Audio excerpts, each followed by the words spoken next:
Okay, recording time. You were about to say go get that dick, weren't you? Yeah. Okay, Batman. Okay, Punisher. Hey, Punisher has a cannon for a dick. He's the anti-Batman.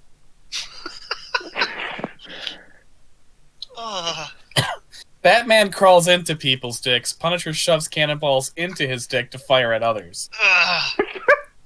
So Fair Punisher enough. and Batman have to team If up. we ever need someone to defuse the Punisher, we gotta call Batman. Batman could have Punisher do the one good thing he's ever done and launch Batman at a really bad enemy or something. Anyway, we're recording? Yes. Okay, good. Okay. Just wanted to make sure. Got to hear that. I figured. All the people who watch just Offbeat Melody are gonna be super confused. Good thing there are no such people. Yeah. Oh, fucking I need another lozenge. Okay, let's dive into this. Mm-hmm. So, we fade into the studio of Mercarla, Mistress of Midnight's show. Mercarla sitting on top of her coffin slash chase lounge and says, "Good evening, dear viewers, and welcome back to our Offbeat Melody. I'm Mercarla, the Mistress of Midnight, and it's a joy to be back in the studio once again. When last you heard our enchanting tune, our heroes had prevented an invasion of our reality by an interplanar gourmand, and learned a great deal more about the true extent of Melody's bizarre phenomena. Yet there are still more things to learn, and many other avenues for the strange and unusual to enter our world. Perhaps Like it's me. time for our heroes to stop thinking of earthly matters and look up to the stars." Ah, I see. So, we cut to the highway of Melody. Wow, that went off without a hitch. Yeah, I know. What? Yeah. What? First time in a while. Yeah, What she you didn't just- see was off of where they had Mercarla. She was holding a gun on the rest of her crew. Yeah. The one crew member who was banging on her apartment door last time for a paycheck sort of told everyone that Mercarla is the kind of person, or rather Miranda Esper is the kind of person who will call someone to throw you down the stairs if you Yeah. if you continually pester her about things. Luckily, he did not go to jail. That was a little old lady. Yeah. Good times. She just wants to run her show.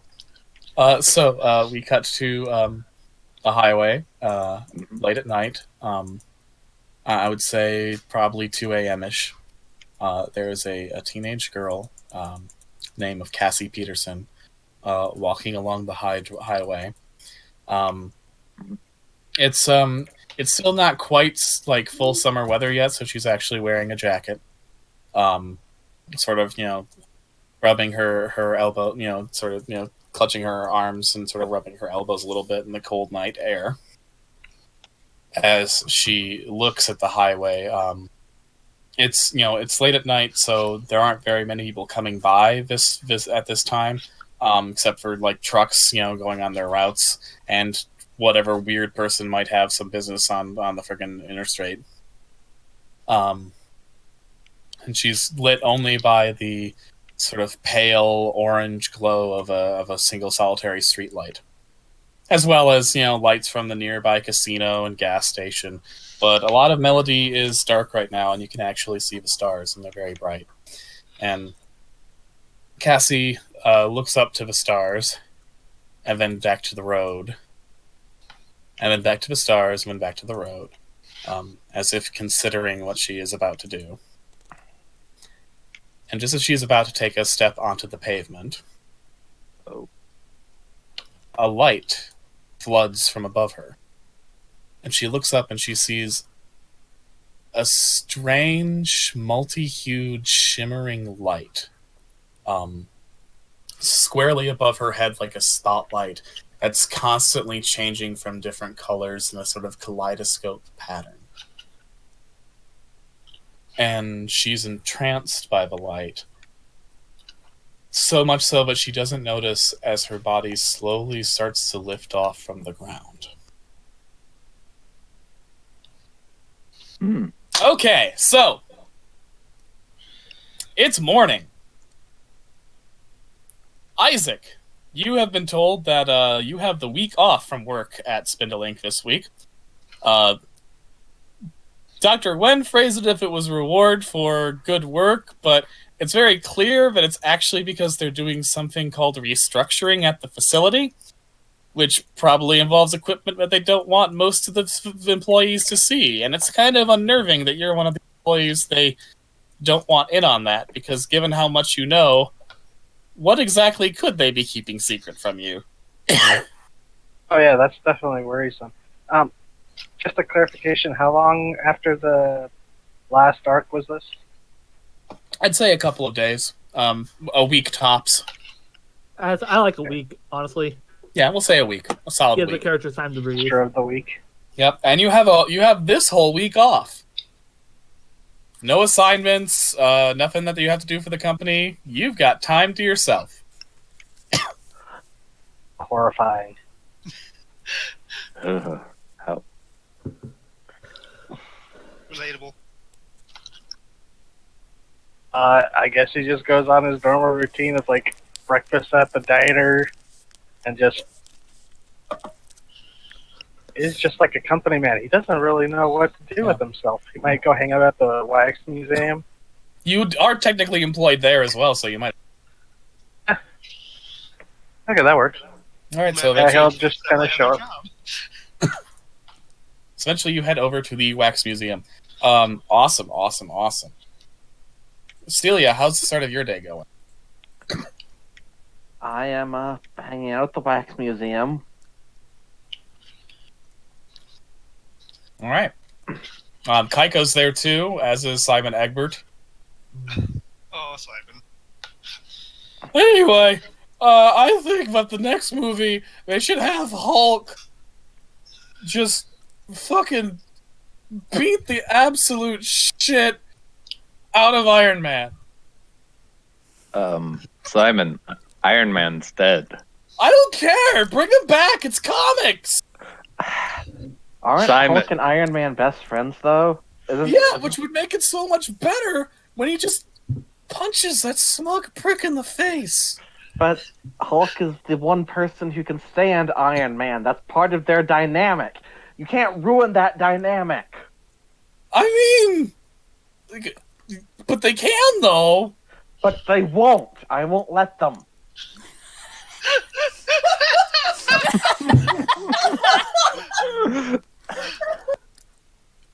Listen, The smug and insufferable asshole who has the one friend that nobody expects them to ever have is one of my favorite things in fiction. I live for that, and I will not see it tarnished. Okay, but consider Simon, Hulk's big meaty fist going right into the Iron Man helmet. Simon, you're not going to make any headway here, man. Cut I it out. know. Go take 5. Come on. All right. I was He opens the register and takes out a $5 bill. I was pissed off enough when, they just forgot about Hulk's and Wasp's friendship in the Avengers cartoon.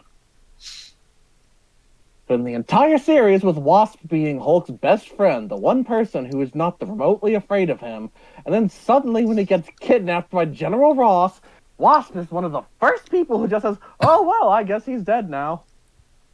I guess he's just too dangerous to have around." Fuck that. The little Fuck bell. that. They were Little trying Bell. to make Captain America seem cool at the Tycho. expense of the Wasp's character. The little bell at the front door of the Wax Museum rings while Celia is going on this rant, and a woman walks in and then just stares at you all as this happens. Yeah, just say Because of Melody Wax Museum. Ignore Tycho her. groans. No, it's good to have passions. I'm looking for Oren Magoria. Is he in? It's the end. At that moment, you actually hear the door of Oren's office swing open, and your manager comes strolling out and says, "Ah, Miranda, you finally answered my text." Yeah, Oren. What's up? And he produces the Nessie Beanie Baby. Thought you might want this. You son of a bitch.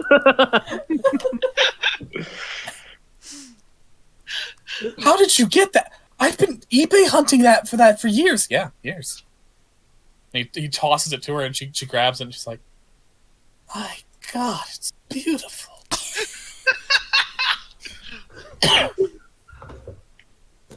Isaac arrived. Yeah, Isaac, you come in and you see one of the women from your building that you've occasionally seen, like she goes down and like does laundry in the laundry room, is here, and she's currently holding what looks to be some sort of beanbag plush toy of the Loch Ness monster. It's Isaac's one he sold on eBay. Oh yeah, you're right. Yeah, that was the one that he was selling on eBay. He'd be like, wait, what? He bought that? And she just shrugs. For a brief moment, Isaac had like the equations in front of his face, like from The Hangover. So since I've got you down here, Miranda, would you like to see the new exhibits? And she sort of rolls her eyes but smiles, and she puts the Nessie into her purse and says, "Okay, Oren." And as he leads her to the room where the alligator and the python were stored, he's like, "Just like old times, son." He's like, "I'd rather not think about it." And those two go off. Fun to give a punchline to that joke. Wink wonk. I see. And Drake, once again, just apparates into the museum. He comes out from like the bathroom area. How do you get in here? Is there another door I don't know about? You left your window open in the bathroom. You may want to lock that. Celia's still ranting. And bring it back after 50 goddamn years just to have him killed by Archangel just to build him up. Who the fuck even is Archangel? Oh man, it's that shitty guy from X-Men, but like when that other shitty guy from X-Men gives him like a bad makeover, he sucks. Archangel sucks. He's horrible. It's a real piece of shit. Mm-hmm.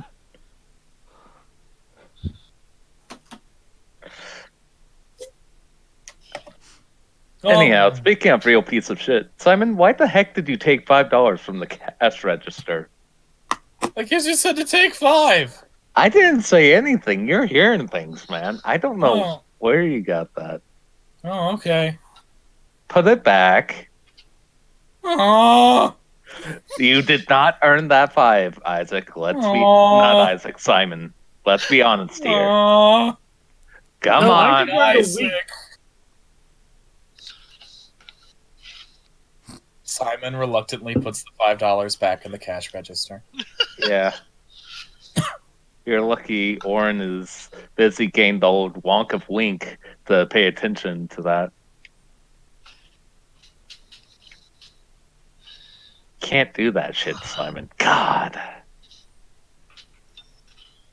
Meanwhile, Celia's eyes have practically turned red as she's still just ranting off into empty space now. Drake walks up. The one time I have even given the slightest crap about the Punisher. Drake walks over, grabs her by the shoulders, and shakes her biggest. You good? You good?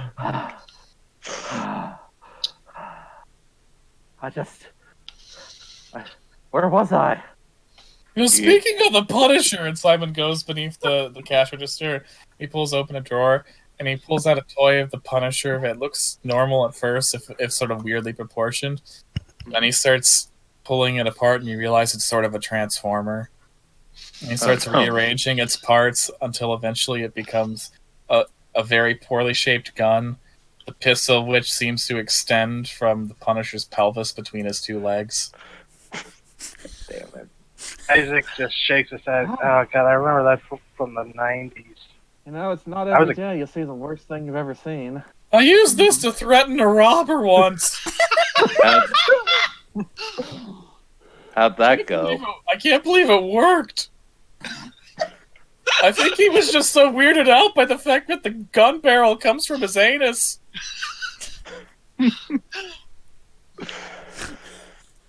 Listeners, I want you to know that yes, that is a real thing, and I will screw up to show you the fucking pictures. You're welcome. Okay, go on. They got a good long look at that. Beautiful. All right. And Simon turns on the television to the news. And at that moment, local news at noon anchor, whose name I will pull up right now, maybe not. We'll find out. Okay. Spencer Waldorf and Betty Sattler are on the news at noon. Betty Sattler says, "Tragedy struck today as local high schooler Cassie Peterson was found on the side of the highway with extreme radiation burns." Quite a weird story, eh, Spencer? Indeed, Betty. In local news, Face. Isaac definitely that catches his attention too. I noticed they didn't say whether or not she was still alive. Yeah. Interesting. yeah, that happens sometimes when the light show's in town. Oh, alright, that is Good show. this week, isn't it? Yep, it's light show season. Okay, for someone who just moved here this spring, what's that? Well, the Melody Light Show. Early in the summer, people see lots of UFOs and weird lights in the sky, and every now and then a person gets some strange, extreme sunburn at night, apparently. It's kind of weird. Generally, people write off a swamp gas, though, or a weather balloon, or 9/11, Wait, what? What's the last one? Isaac looks really confused. Like, wait, does Melody have a swamp? Not really, no. Well, where the forest meets the lake, there was a bit of a marsh. And there's some marshy parts of the forest.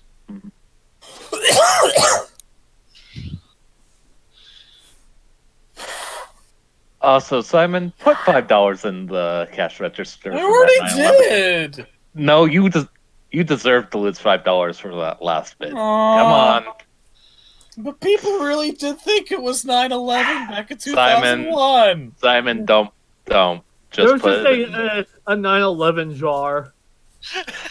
Come on, man. Put it in the I just don't think jet fuel can melt steel beams. Simon. Okay, that's $10. Simon, put it in the Oh, jar. damn it! Oh. Simon, what authority does Drake have over you? I mean, if you looked at him, I think he might be a ghost. Celia looks Drake up and down. Crazy talk. Not a ghost, it's a phantom. There's a difference. That's crazy talk too. I've seen You spookier. qualify as a revenant, actually.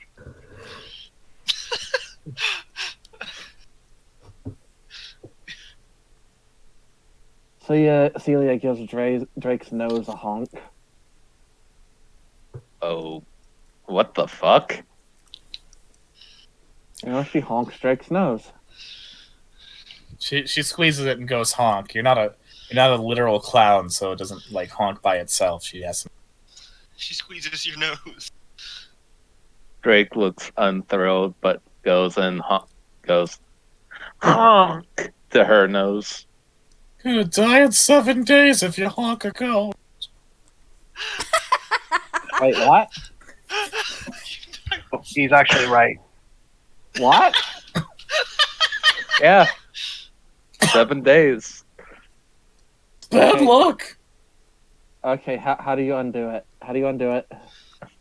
Well, gotta spin around 5 times, throw salt over your back, and I The think ghost you of gotta the spray ship. yourself with seltzer water. That sounds like way too much work. I guess I'll just die. I'm not feeling too well, so I'm gonna go. Taiko says that she. Oh, okay, Kaiko, you take care. I want to Having say too much fun with this voice. I want to say that Hal at this moment pulls up to the wax museum, and he like ushers Kaiko into the car because it's Melody Light Show week, and he knows what that means. Oh, Aww. Aww. Taiko. So- Well, it's Melody Light Show season.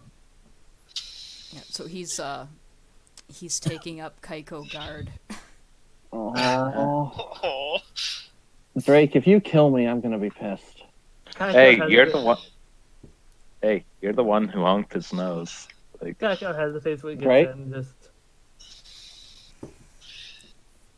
Drake, I'm gonna say this once. Hmm? Don't kill me. I won't be the one killing you. That'll be some weird force. I know, that's why I'm talking to it. Okay, wow. Way to Yes. assume. As this conversation goes on, Oren and Miranda exit the exhibits. Oren says, I mean, really, I just, wanted to make sure you were okay. I know this is a hard season for you. Oh, summer? You mean because my viewership goes down in the summer? Yeah, we'll go with that. Look, I'm fine, and I do appreciate the beanie, but I think it's best if we sort of forget that time, Well, I mean, it wasn't all bad. It ended kind of bad, though, and I'm just trying to move on. You take care, Oren. Hi, Miranda. Hey. She heads out the door. Wait, come back. Come back. And she's gone. Whatever. So, you think Kaiko is okay? Did she leave? Yeah. Yeah. Yeah, Megoria, Kaiko's having like an emotional episode. Probably because she might have been abducted by aliens. Wait, what? Oren just looks at Simon like, what the hell? I Okay, mean, she went Simon. she was mysteriously disappeared for a while. She was found with like burns on her face. That's like classic UFO abduction stuff. We work in a wax museum about the paranormal. You didn't put 2 and 2 together? She seemed really traumatized, and I didn't want to press the matter. I wanted her to feel comfortable that doesn't telling mean us. he can't put together the clues. Like, I mean, it's not hard I to just sleuth learned out, about the- Sherlock. Well, she's I afraid did learn about of the lights big- inside. Seemed pretty obvious. She's afraid of Bigfoots. I don't generally associate those with aliens. I thought Well, it was that's your mistake. Bigfoots show up all the time in areas that are frequented by UFOs and other strange phenomena. I wouldn't be I mean- surprised if the Bigfoots are in cahoots with the aliens, helping prepare our various campsites for when they eventually take over the Earth and decide Yeah, to okay. occasionally spend their weekends outdoorsing Simon. it. Yeah, Simon. okay, Simon. I'm such an idiot for not putting those two things together. I mean, think I'm about sorry, it. I'm not as Guys. Think about it. brilliant Why a are detective Bigfoot as- Guys. scaring us I'm out of sorry, the I'm not as Because they brilliant want a the detective as you, aliens Simon. to can be point out. there. They want the Hey! aliens making s'mores. Simon! $5 in the conspiracy drawer. And give me $20. But Simon Egbert puts the money in the jar. Give me $20, Simon. Okay. Don't give her $20. She kept that going. No, Simon, give her the $20. Fair enough. Does the museum get its funding by fleecing its own employee to pay it back? No, just Simon. See, that's what I mean. Listen, the conspiracy theory jars allow us to pay for renovations of the museum. Everyone has to donate to them when they go on a conspiracy theory rant. I've done it myself a couple of times. Isaac Kaiko's pauses for a funded second and the goes, whole- okay, yeah, And fair. the Kaiko's funded the whole wing of the museum from what he's given. Funded the whole wing of the museum. Oh.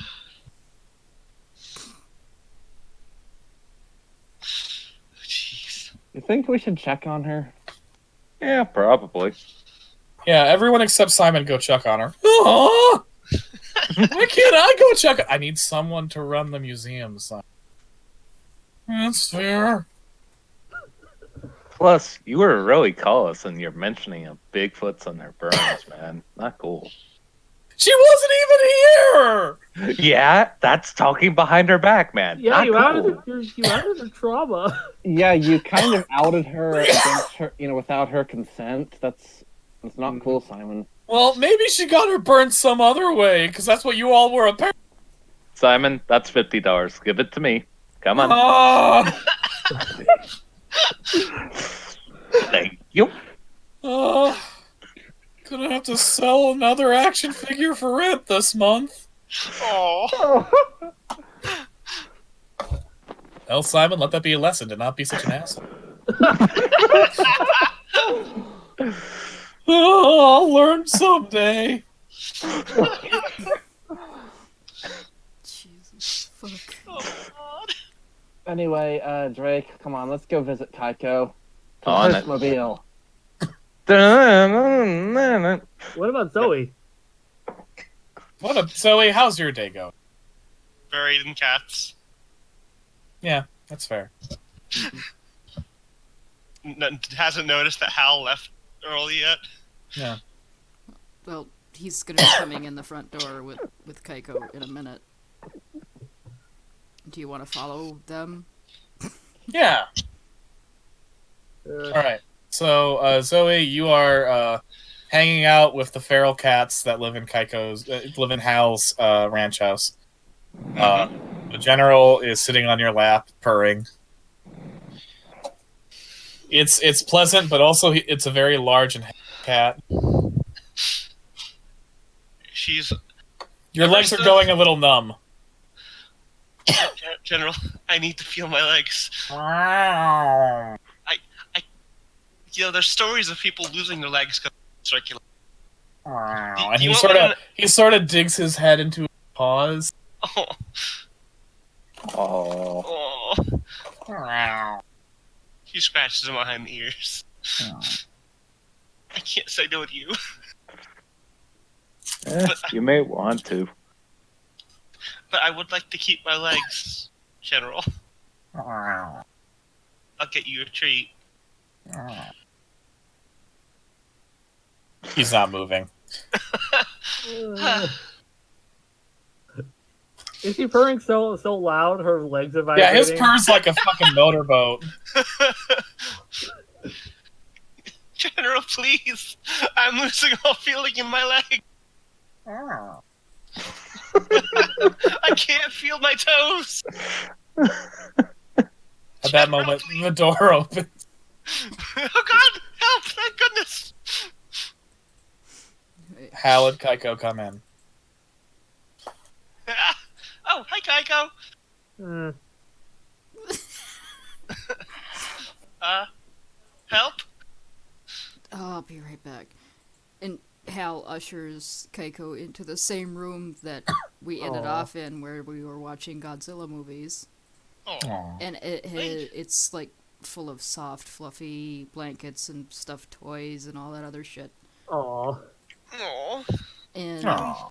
and then he goes back and kind of picks the general up off of her legs. Oh God, I can feel again. She goes to stand up, but then immediately she goes to stand up, but falls over because her legs are numb. Yeah, the one of your feet is asleep. Oh God. Like you can feel like the pins and needles when you try to put weight on it. It's... Hi, Hal. When Hal picks up the general, it should be noted that the general is almost... Hal's a very tall youth. Hey, Hal. Hello? You know you can just shove him off, right? Have you tried? I'm not as big as you are. He was refusing to move. Hal hunches a little bit when she says, "I'm not as big as Aw. you." That's a sore spot. Oh.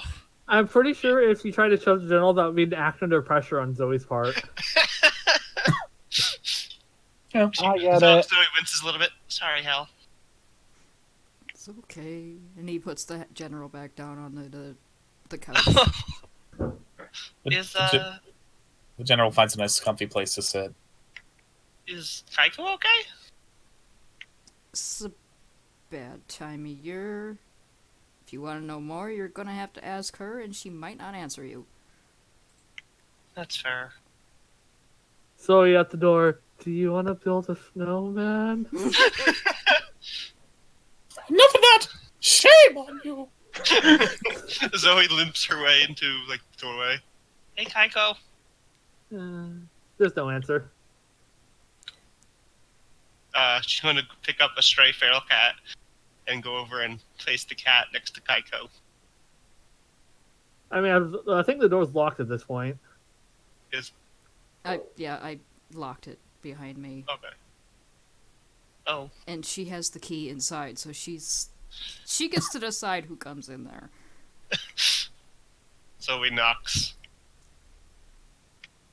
Who is it? Zoe?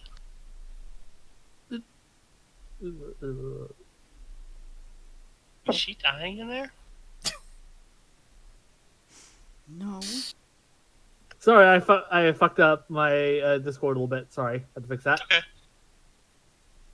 Right click accidentally brought up the fucking. Would you like to edit the code of this? I'm like, what? Discord, no. Kaiko is disassociating into... To be fair, that response didn't feel out of character for Kaiko in this I mean, one. that's fair. Just going... Yeah, Kaiko's like having this dissociation episode right now. Is she gonna let anyone in there? Hal kind of looks really stern for Hal, which doesn't really work with his face. And he goes, "It's up to her if anybody goes into that room while she's in it for as long as she wants to stay in it." Okay. Meanwhile, Drake pops in. Hey, Kaiko, how you doing? Hey, Krispy. Oh god, he can do that, yeah. Why so glum, little Kaiko chum? Wait, is that Drake says as he floats into the room Kaiko's in, like fucking the Great Gazoo. Because the door slam opened. do you hear Did that actually happen? Yes. Yeah, that's canon. Oh boy, Hal's mad. Yeah. Hey, Hal, do you hear Drake in there? The door slams open.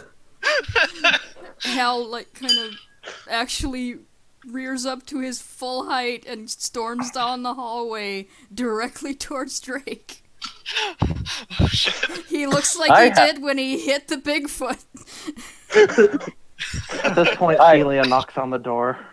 I'll get it. Very concerned Zoe goes to the door as fast as she can. At the front, at the step, Celia is doubled over, panting, thoroughly out of breath. What is happening today? Hearstmobile in the shop. Drake went ahead. This is true. I did. Oh, I think Hal's about to kill him again. Can I? You'd think that. Can I have some? Can I have Is some that water? just thrown out a window? Drake popped out of my way, so I imagine that Hal is now storming towards the front door. Wait, no, see, Hal just popped up behind Zoe. Can I have some water? He looms behind Zoe's shoulder, glaring at Drake, and he goes, "Yes, the kitchen is down the hall, Celia." As he's reaching out, like with choking hands at Drake. Celia lurches into the kitchen, downs about 2 liters of water before she can speak again. What? I've never ran so fast in my life. Zoe is absolutely every. We wanted to check on Kaiko. Mm-hmm. Make sure she's okay. I see. We're worried. Mm-hmm. Okay, panting is actually making me really lightheaded. Okay. I'm gonna be honest, as a person who's having respiratory problems for 2 weeks, it's actually been giving me a little bit of anxiety. Oh, sorry. At this point, Hal is swinging a broom at Drake as he's floating up in the corner, trying to hit him with it. Hey, Hal, how you doing? He's just making these angry growling sounds as he's trying to hit you with a broom. I see. Wait a Have you minute. tried tea? He throws the broom handle at you. Drake dodges. For the general to tackle Drake, what would that be? Tough? I think that would be a kick some ass. Is Yeah. Kaiko okay? General got a 7. Cool. Drake needs to make Act under pressure. act under pressure. Yeah. Okay, that is I got a 8. Damn. No, wait, I got a 10. I got a 10. Oh. Okay. So on a 7, you inflict harm on whatever you're fighting. But act under pressure. You guys can look these up too. Just give me where I want to be, you piece of shit. Oh, that's too far. So, theoretically, the general inflicts 1 harm upon Drake. You do what you set out to on a 10. On a 7 to 9, the keeper gives you a worse outcome, a hard choice, or a price to pay. Okay, so Drake, you managed to dodge because the 10 beat the 7. To be Nice. how I'm gonna game it. Cool. But the cat nearly got you, and he's ready for a second pounce. So you better fucking manage the situation. Hal kind of throws up his hands and turns to Celia because she's the only sane person. In fact, Drake, you're gonna need to do a manipulate someone roll. Alright, hold on. Let me see what. Okay, that is the highlight. He says to Celia that she's upstairs in the room where we were watching movies before, but leave the door shut. Oh my god, Drake. Listen, I have a -1 on a charm. miss. It's up to the other hunter to decide how badly you offend or annoy them. They mark experience if they do not do what you want them to do. Drake, So what does go Drake ahead want and to- say what you want us to do. Could someone get that cat away from me? He seems Okay. raring to go for some reason. So I'm gonna mark experience. Mark experience too. Oh wait, I leveled up last. I forgot. I just leveled up from that. Beautiful. See, Trick's a helpful guy. Oh no, I leveled up just now. Yeah.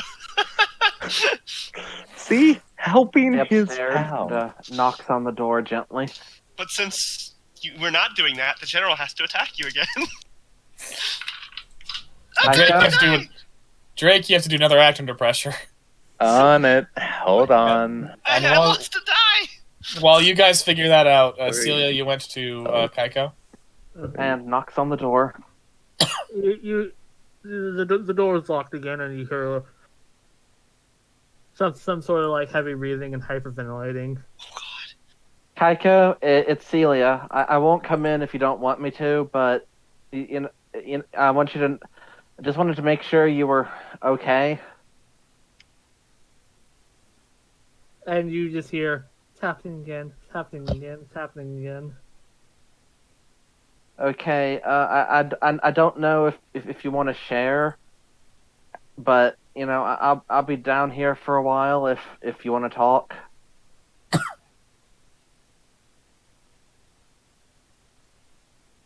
And with that, she heads back downstairs. Drake got 11. The general got a 13. Okay.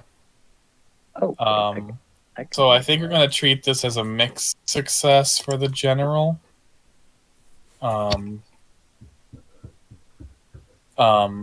So the general gets to deal harm, but Drake also gets to deal whatever harm he does from trying to swat away a cat that's pouncing. All right. I don't know if I want actual harm. The general's just trying to knock him down from the ceiling. Listen, the general is trying to inflict actual harm. Oh no. The general has seen Kaiko like this before. I just want you to know that. The general doesn't fuck around. Yeah. If you wanted a cat that was just gonna pester him, you should have asked the Baron. This is the general we're talking about. Mm-hmm. Oh no. Yeah. So what happens here? So, The general inflicts harm, but he also takes whatever harm Drake does of an unarmed attack trying to swipe off a cat that's attacking him. what would I do with? How would I figure that out? I think that for a standard punch, it inflicts one harm at best. Okay. Bit slap then. Oh, And how much would the cat do? One harm or? That's a good question, Nora. What is the cat's attacks like? I don't know. Have you figured that out yet? Oh, well, we should figure that out, like, what sort of attacks to give the cat. I'm gonna say a +3 claw swipe. Okay. He did beat the shit out of a Bigfoot once, so... Yeah. That's not a joke. The general beat up a Bigfoot. Beat the shit out of it. Absolutely. To the point where our plan to kill a Bigfoot was to lead Bigfoot into our clan of cats. Just for like visual reference, General. this cat looks like a bobcat. It's like if a Norwegian forest cat and a bobcat had a larger son, Oh my god. and he ripped a piece out of a Bigfoot's scalp. Has Isaac arrived yet? Yeah, Isaac's Isaac, as you're getting close to Hal's house, you pass by the spot in Baritone Park where the entrepreneur sets up shop. And sure enough, the entrepreneur has their little stand out today. And their stand includes a lot of pipe cleaner and pom-pom aliens. Jeez. And it says Cassie Peterson special sale. Oh. This is the one from the news report, right? Yep. Oh no. He's either a cruel opportunist or he's going to sell the helper in the hospital. Only one Isaac. way to find out. Isaac is going to stop and get out and say, "So, is this a charity or an exploitation thing you got here?" Oh, it's a charity. My sister's friend Cassie Peterson ran into some trouble last night. She's got some really bad burns, and her family can't afford the medical bills, so I figured I could help out by selling some aliens. Because it's light show season. And he About that. picks up one of the pipe cleaner aliens and sort of wiggles it, and it's got like little googly eyes. That's what I was running for. Well, these ones are 50 cents, and these are $1. And then this one, and he pulls out a UFO. I've only got 4 of these. I'm sending these for $1 a pop, and you can put them in. Look, and he pops up the top of the UFO, which is like half of a plastic cup, and he pops it off, and he puts the little pipe cleaner alien inside. I remember those when I was little. Get imagine set. Mm-hmm. All right, thanks. And he puts it in his little. He puts the money in his little money box.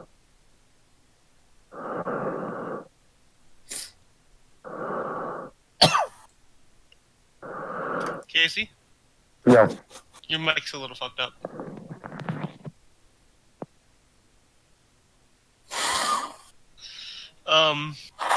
TT. Yeah. Okay, so How do we figure out this damage for Drake? Because he might have just taken 3 harm. Yeah. Warren, he's dead. Yeah. So Drake, you just got scratched the fuck up by a cat. You need someone to help heal you. He'll be fine. No, it won't. You are really banged up, man. Isaac just pulled up. He has a thing to do.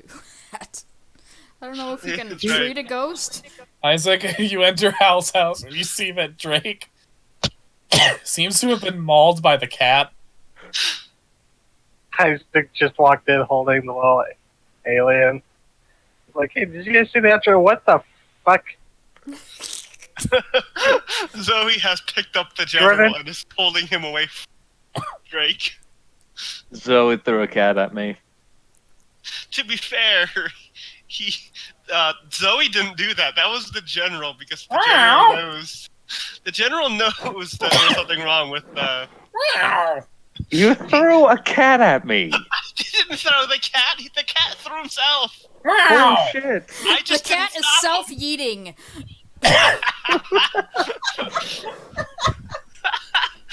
I just didn't stop him because you rolled badly to stop us from doing what you wanted. The cat Hey. yeeted himself. I am not a charming individual. What the fuck do you want from me? Not to mess with Kaiko when she doesn't feel well. I was checking on her, but no. You didn't get ghost protection, so when he goes through the door, it's a bad thing. It's called boundaries. Boundaries. If you wanted boundaries, you'd get ghost protection. We have cats. That's what they do, and you set it off. Drake, that's like saying if you didn't say she would have invested in pepper spray. Are you Ow. giving us consent to pepper spray you? No. Okay. I'm going to be quiet now. Let me mute. Whoop. No. No, don't. Like, no. The general is filled with regret. So, how you guys doing? Seriously thinking, how am I supposed to medic up a ghost? I mean, he seems to have a human body most of It should work. I can roll for my first aid. Yeah. Let's see. So Drake is sitting in the corner with like a zipper over his mouth, like in Beetlejuice. Oh my god. 8 plus, cool. So If that's actually a what you're 10. doing, that's amazing, Drake. On a 10 plus, patient is stabilized and healed of 2 harm. All right. So Drake's back up from bad, which is good. Jesus. Sorry. To be fair, I did arbitrarily declare with the general attacks deal 3 harm, which is quite a bit of harm. It's as much harm as my fucking fire axe does. Drake, still pouting, has not unzipped his lips. His lips remain zipped. but he's still there. Still there. We didn't actually hurt your feelings, did we, Shady? Shady gets pat. I'm sorry, Shady. Oh, he's good. Okay, so Kaiko, how's things going in the room? She's having is still coming down from it, like she's fidgeting with her face. All right. Like she has like the curtains covered over the windows and everything, and just keeping all the lights off, and just has her face buried in a pillow, Neato beans. trying to just get over the episode because Yeah. it became way too real for her. Yeah, that sounds bad. Rest of the group, what are you gonna do? You gonna make some waffles? He's like showing off the alien things. Like, nice, passed by the entrepreneur. He's raising the Casey Peterson. teenager. Cassie Peterson. So- Peterson. Where have I heard that one before?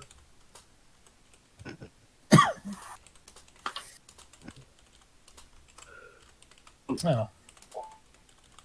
Nice. Sorry if this is like an insensitive question, but Oh. did something happen with Keiko and the lights? Because those are radiations. This is... Oh.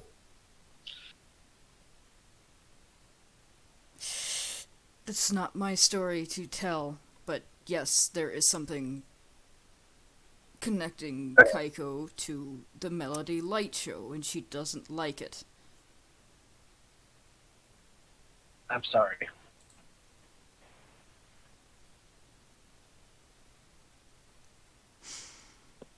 It's up to her if she'll answer your questions, but she doesn't really feel up to answering those questions ever. Understandable.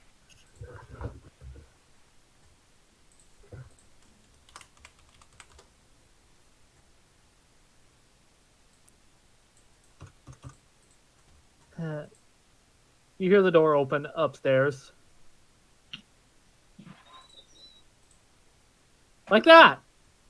Yeah, that was some good Foley that we had done. And as Kaiko suddenly comes downstairs, and she just looks like herself, just very disheveled, and looks like her face has been in a sink. Like she just recovered from a panic attack, essentially. Yeah. How you holding up?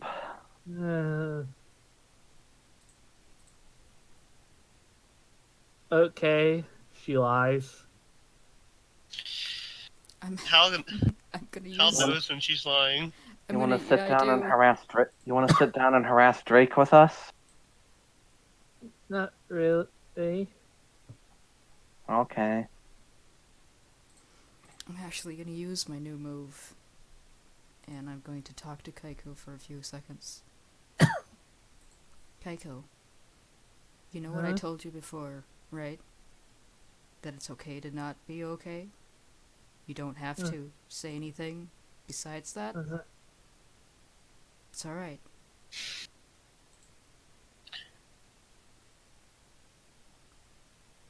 Kaiko says that she's just feeling her face.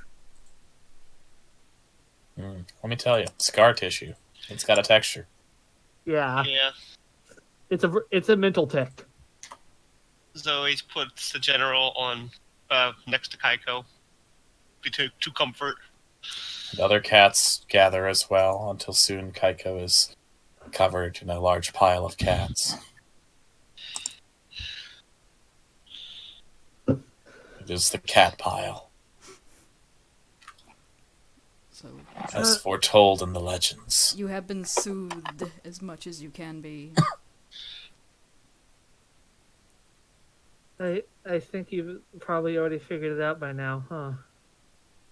I have no idea what's going on, to be honest. I was yelled at for having that by now, actually. Oh.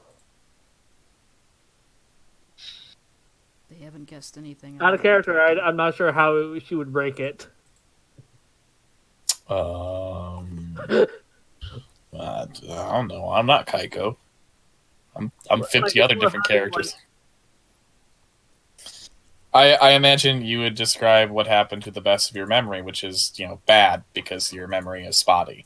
That you know the chain of events. You've written your origin story down. Yeah, I do. It's like, just describe it from start to finish as per your origin story, because that's roughly what Kaiko knows. well,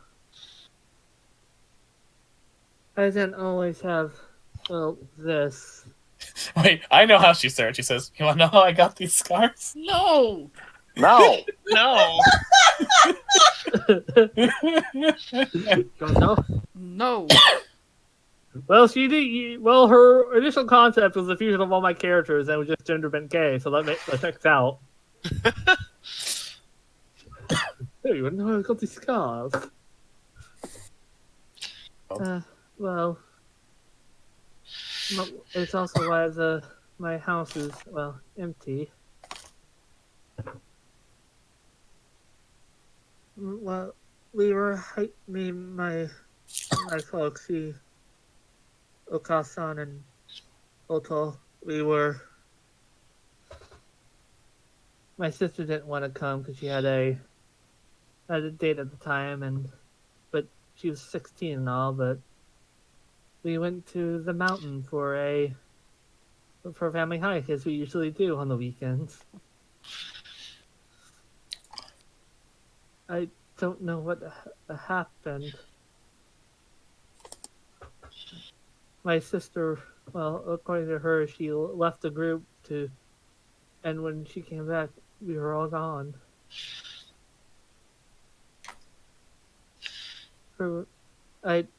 Nobody could find me for weeks until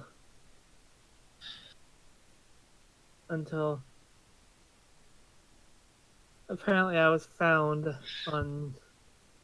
miles away in the woods. My face like this and my clothes inside out.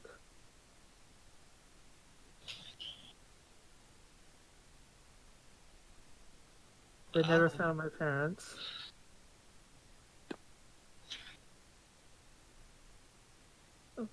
Wow. Everyone says it was just a joint suicide, or they tried to they killed themselves and tried to kill me, but it didn't succeed. But I know that's not true. Kaiko says as she chokes back, choking back sobs.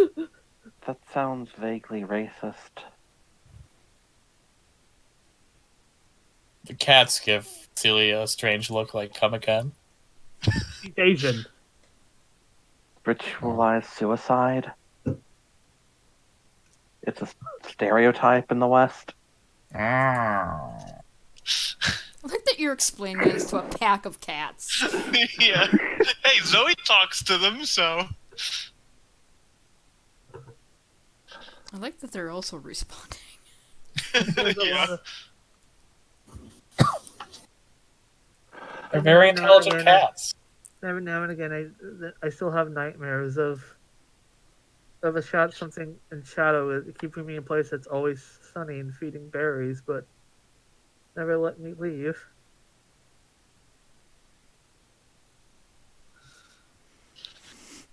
Oh.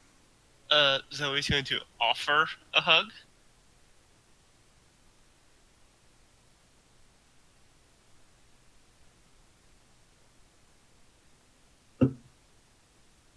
And that's a good. And that's basically what from Kaiko's memory. It's a little bit more weird than that, but that's all Kaiko knows. Are you gonna leave Zoe's hug hanging, or you're? Yeah, Kaiko accepts it. Oh. Yay! Zoe hugs and rubs her back.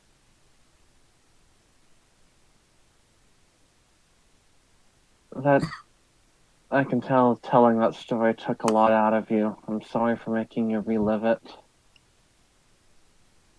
I honestly can't remember what happened other than when I just woke up in the hospital with my sister sobbing over me.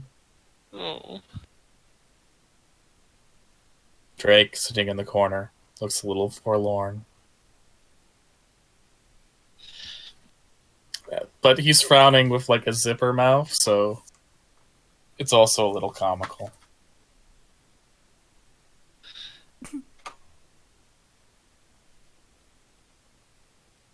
Mhm.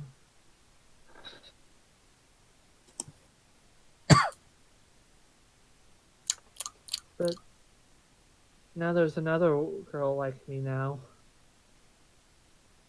Well, look at the weird stuff we've dealt with so far. We can help here, can't we? Yeah, this has kind of become our job. Whatever's going on here, I imagine we'll get to the bottom of it too soon, before too long, and this time you'll have all of us behind you.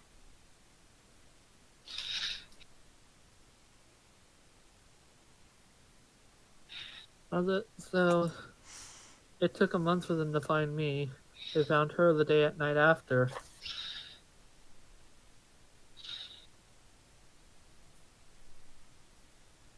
Kaiko trying to. That doesn't. So when Kaiko, how many other cases like Kaiko have shown up in Melody? Would she know? People who have lost, people who have had periods of amnesia and been found with radiation burns. I'd say there's at least 40. Oof. They're not exactly like yours. They're all a little bit different, all a little bit special. We're all just our own unique snowflakes in this world. But there are some where the periods of time lost and the periods of time between like the disappearance and the discovery have been very long, and then there are some where they've been very short. Like today's is on the short end of things. This girl was found, before anyone put in a missing persons notice. Mm-hmm. It seemed to have happened overnight, whatever happened to her. And none of you got very much information from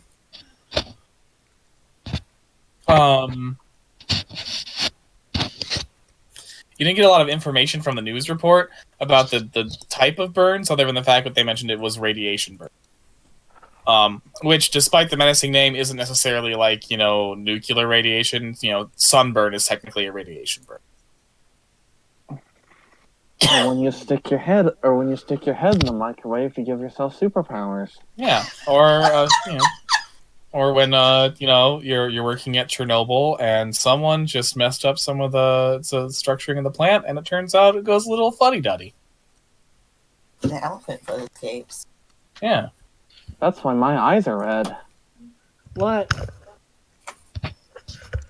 Be right back. Or when you're standing in the presence of Kate Blanchett and her beauty is so Be right back. magnificent that Be right back. I have to go. your flesh melts off your face. Like you. It occurs to me, that's the very first time I've thought about Miss Celia's red eye. Yeah. So, as Kaiko goes catatonic once more. Catatonic. Because she's buried under cats and going mental trauma, and her player is briefly out. Would you guys like to roleplay some ideas of how you can pursue the mystery of the week? I was actually going to have Isaac text Dr. Wen. Mm-hmm. Just going, heard about local case of Casey Peterson. Cassie Peterson. Cassie, sorry. Cassie Peterson. And, I mean, it's all texted, but going, suspicion, sounds like, Summer Lights. Any word? Checking in. 15 minutes later, you get a message back from Dr. Wen, and it says, "Don't worry about it. Lots of UFO abductions and encounters during Melody Light Show season. We've got several weeks to investigate this phenomena. And aliens are notoriously cagey, as you know. Unless we have something that sounds very concrete, like a downed saucer, we won't be requiring your service for investigating this particular mystery. Don't worry about it. Lots of people get eaten by crocodiles in this area. I mean, we did find a giant crocodile. Now, if the crocodile goes on the golf course, you'll have to take care of it. But so long as they stick to the rivers, we're okay with people getting eaten.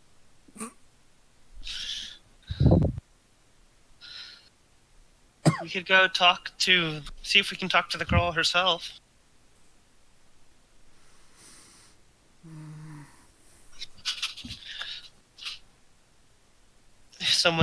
If Kaiko's not up to going there, we could, some of us could go there. Could try texting Dr. Mallory, see if she had any input on that or insight. All right. Actually, has Isaac seen her since the whole debacle? No, you have not.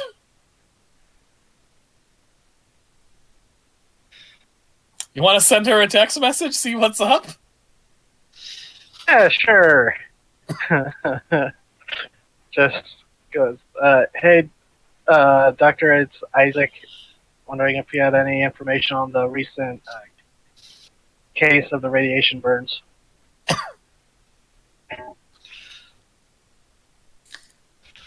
There's a long wait for a reply, and when you look, you see on the phone there's like a type, so and so is typing message, and then it goes blank. Then so and so is typing, then it goes blank. Repeat, repeat, repeat, repeat. Finally get a message that says, I'm not going to have a lot of useful information on medical cases for a while. Oh. Oh. Sorry. And then there's a frowny face emoji. Oh. She got canned.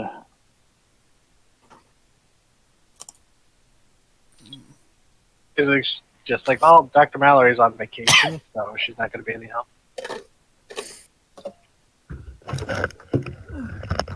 And back. Sorry. It's alright. Everyone's been doing their own superpowers to see what they can do to help solve the mystery. So what do we land on? Nothing, no concrete solution yet.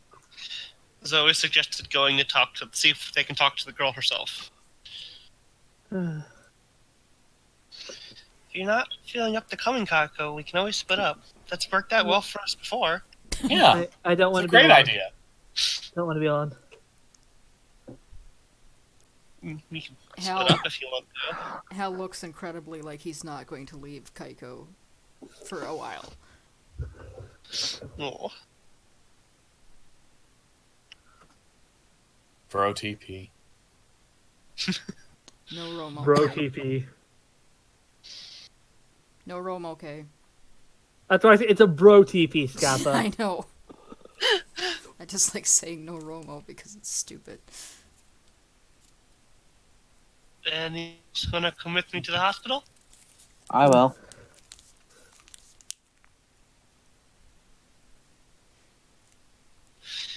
Yay, 2 people. Oh, yeah. we Two people with no car. I figured I was going because I have the minivan. He does have that sweet minivan. He does, yeah. But also Zoe's used to walking around. This soccer mom minivan.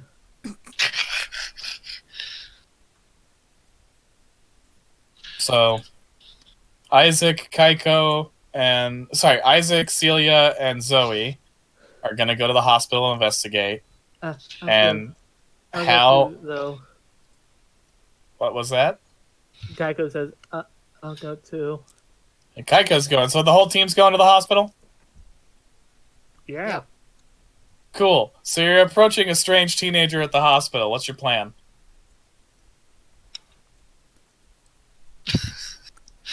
didn't think this far through. Yeah, well, now's the time. I mean, you guys snuck into the door, didn't you? That Well, was different. We had a luchador back then. No, he didn't sneak into the hospital. And a doctor. Hal did. Oh yeah, we had a doctor that time. Hey, hey Isaac, can your doctor friend help us?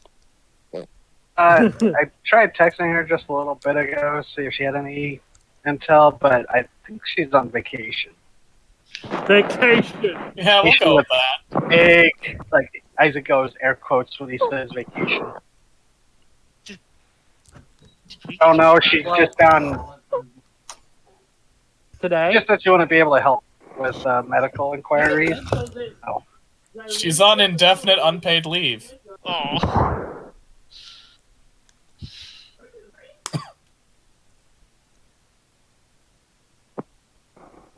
I think Kay just left. Isaac tries not to lie around this group anymore. The plus side is Kaiko keeps zoning out, so it's kind of easy to explain that. Yeah. Man, that Cyclops from Onward is ugly. The last time we were here, we were all in hazmat suits and had a doctor's, like, escort. So let's think about it.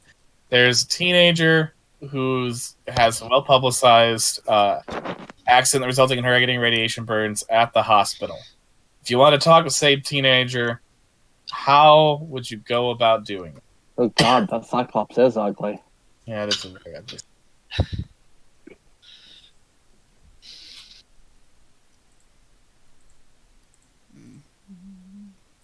Well, the entrepreneur, his sister knows her. That's our in.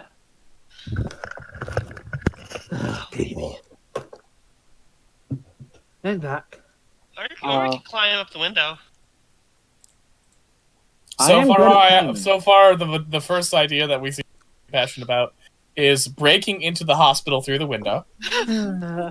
That's a great idea. Let's just, for the sake of argument, brainstorm some others.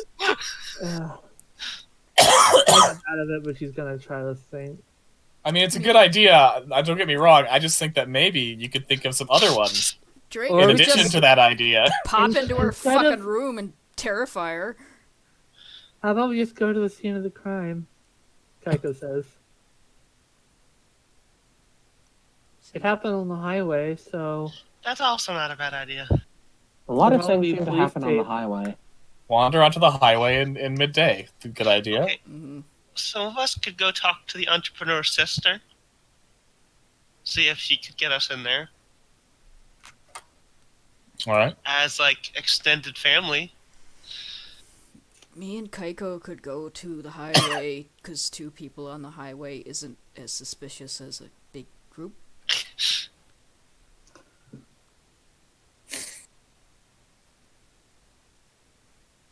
Sounds like a plan.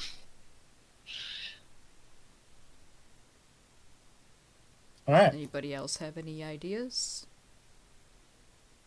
I'm on team talk to entrepreneur sister.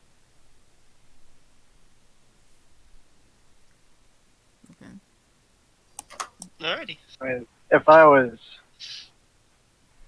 alone, I could possibly talk my way in there and say I was some kind of investigator, but offense to the rest of you, but you're all kind of young for professional investigators. Well, why don't you go talk to her while we do that?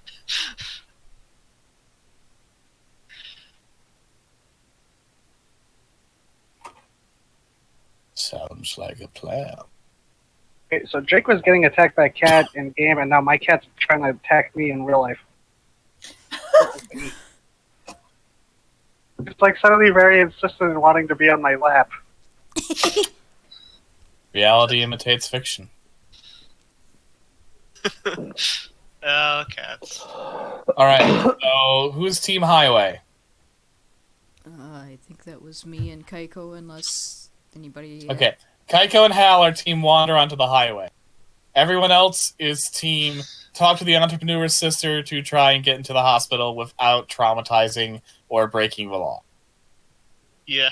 I'm sure there'll be some law breaking, don't worry. I mean,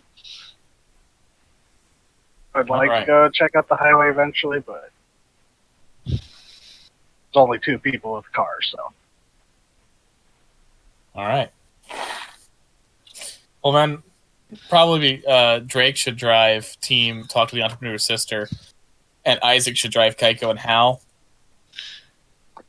Okay, but Drake, if you vanish mid-drive again, I am going to harm you. Drake gives you a thumbs up. So is Shady okay? I don't know, but I am enjoying role-playing Drake today. So, we ready, gang? I Yep. suppose. All Yeah. right. So, you guys, Isaac, Hal, and Kaiko, you get to the highway. It's a lonesome stretch of road. You see on the other side of the highway, there's the casino with Big Mel looming over you. His glassy eyes staring down at the peon humans beneath his feet, his large, white teeth hung in that smug grimace as his mechanical arm waves in a stiff, robotic manner, looming. Ever since we came back from that alternate melody, I don't like that thing. I swear I can see bits of my legs still in his teeth. For a moment, you think that his grin gets wider, but it must be a trick of the light.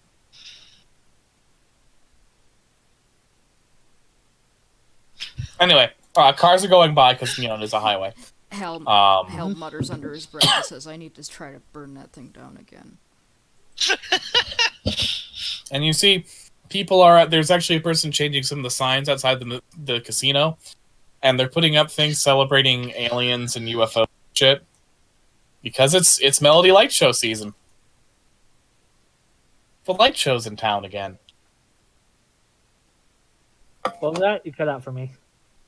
The people working at the casino are actually putting up like decorations and changing signs and stuff to celebrate aliens and UFOs and stuff, because it's Melody Light Show season and you got to get that cheddar.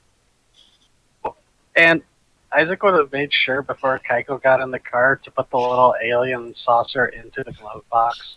Yeah, that's smart. Oh. Aw.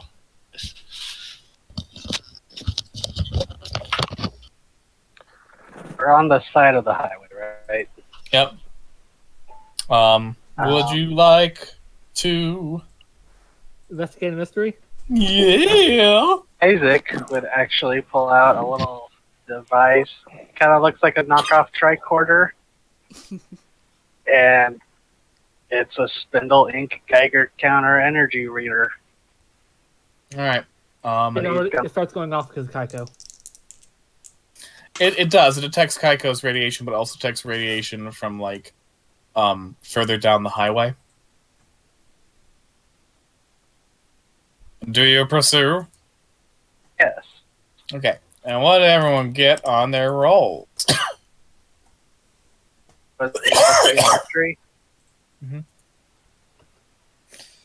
8 plus 3 equals 11. Oh, great. Okay. So Hal can ask one question. Kaiko can ask two, and you can also save the questions you can ask for later in the mystery. Mm-hmm. And Isaac can ask one. So it's a total of 4 questions you guys can ask. The stock questions are: what happened here? What sort of creature is it? What can it do? What can hurt it? Where did it go? What was it going to do? And what is being concealed here? You can also ask any questions you can think about what happened to Cassie Peterson in particular. I'm gonna ask what is being concealed here in regards to finding anything that might show what happened to Cassie Peterson. Okay. So Hal, you go snooping around, and you just look around the side of the road. You pass by the spot that Isaac's Geiger counter was leading you to. Like, you get to it, and when you pass by it, and eventually you find that there is actually, sort of kicked out to the side of the road, there's a spilled little purse. Presumably the purse belonging to a teenage girl, because it's got some like Homestuck pins or whatever. Something the kids are into these days. Oh god, what are the kids into these days? The Fortnite, the Bendies. Yeah, it's got some Fortnites on there. It's got a Bendy or two, a Cuphead. Fast Bear. It's got some Vines on it and some TikToks. It's got a dab or two and some flossing. It's got all sorts of things that the kids like. This is pretty retro if this is 2024. Yeah, shit. Yeah, anyways, it's got some teenager shit. And you see that, like, some of the contents of the purse is spilled out, and there are, like, there's, like, some lipstick, some bubble gum, some just trash this girl shoved into her purse. But there's also a letter. Like a piece written on, like, lined paper used in class, ripped out of a notebook. It's a very special kind of a note that a teenager might write when they decide to go walking onto the highway at 2 a.m. at night. Ooh. Mm. What does it say? It's a suicide note. Yeah. But this has been sort of like the person, everything was tossed to the side and tossed away from where, if the Geiger count readings are correct, Cassie was probably found. So somehow it was like it was tossed aside or just moved very far from her to where investigators wouldn't notice it. Huh. The place where the Geiger count, sort of is focusing on, actually does have some very mild scorch marks that kind of blend into the pavement, so they're not super obvious, but they're there. As if someone, like, burnt rubber on this place, but it's in a sort of circular and almost kind of pretty pattern. About the size of a hula hoop, I would say. Mm-hmm. You got 3 other questions you can ask. And that's What happened here? Kind of like decide to like Okay. figure out like process of events. Isaac, as a trained supernatural investigator and cryptid wrangler, you have investigated a couple of UFO abductions before. The radiation readings and the burn marks here show that someone was definitely in hit by some sort of alien energy ray. Probably what pop culture people would call a tractor beam, to sort of suck a person off the ground and into a spaceship. If your best guess would be that Cassie was out in the highway for some unimaginable reason at 2 a.m. and she got sucked up by an alien tractor beam, and that's probably where her radiation burns come from. Probably, not definitely, because there have been people who have been sucked up by tractor beams who have no actual physical harm on their person whatsoever. And it all depends on what brand of tractor beam they're using. Yeah, what aliens exactly she encountered. But yeah, so teenage girl on the side of the road, suddenly she's lifted up very high into the sky into a spaceship.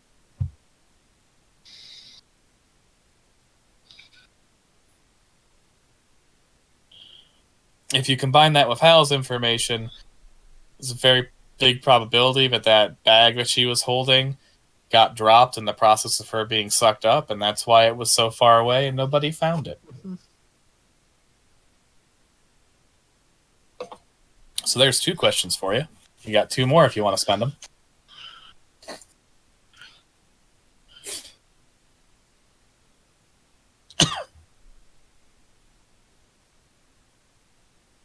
Or if not, we can cut to the other group. Or get anyone to use them. I think it's gotta be Keiko.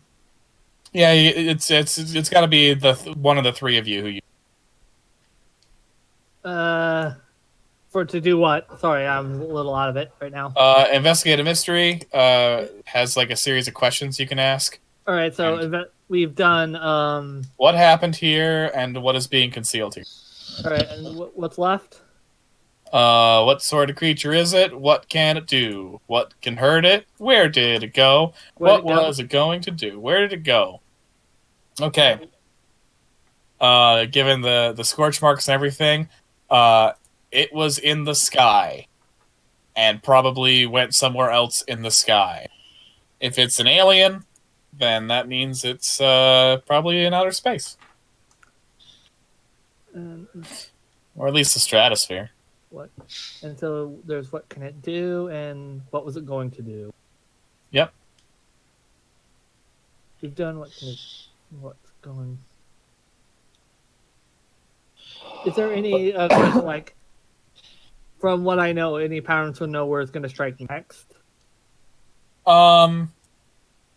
Alien abductions generally happen in areas that, while people are able to travel to them, they generally aren't there in great numbers. So, like, a person on the side of the highway, a person going out to their barn at night, a person camping in the woods, you know, they don't strike, like, in a heavily populated area time of day. They strike when the prey is split from the herd as. Mm-hmm. So any place that is on the outskirts of things at a time when most people are asleep or not going to that place, but at the same time, it was not completely uncommon for a lone person to be there. So the entirety of Melody. I mean, yeah, pretty much. But, like, specifically, they're probably not going to abduct someone coming out of the town hall. There's going to be witnesses. They're going to abduct someone who, say, is traveling down the weird, like, warehousey area of town. Or, heading home into one of the areas that's, more woodsy. Or going camping. Or, just leaving the gas station.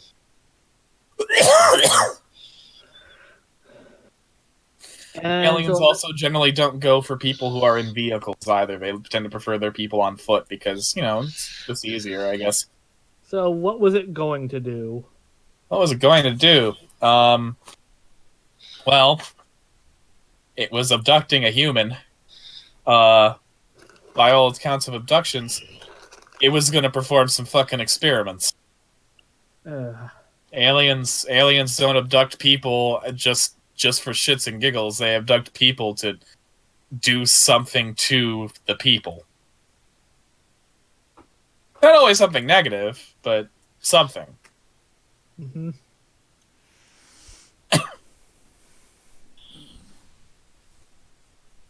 All right.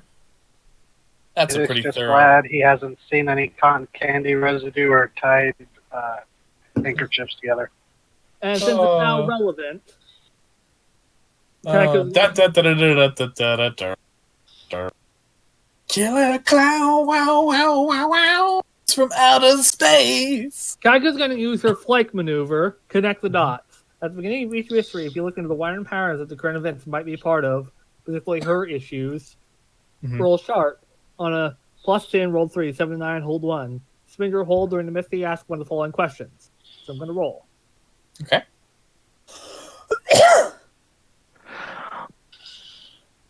That would be another 11. Okay.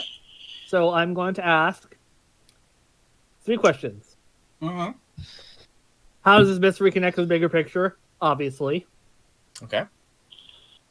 And where will the next critical event occur? Okay. How does this mystery connect to the bigger picture? As you have discovered up to this point, Melody is a space between spaces where different universes sort of intersect, and the rules of reality are a little fuzzier and weirder than they are and elsewhere in the world, and really in just your entire plane of existence, because other realities seep into here, and as a result, this melody isn't entirely of your reality, but also not entirely of theirs either. When it comes to aliens, there are some people who theorize that aliens aren't from other planets; they're from other realities. That they're interdimensional visitors rather than interplanetary visitors. At the very least, if aliens are as scientifically minded as most abduction accounts make them out to be, a part of the universe that intersects with other universes would be very enlightening to study.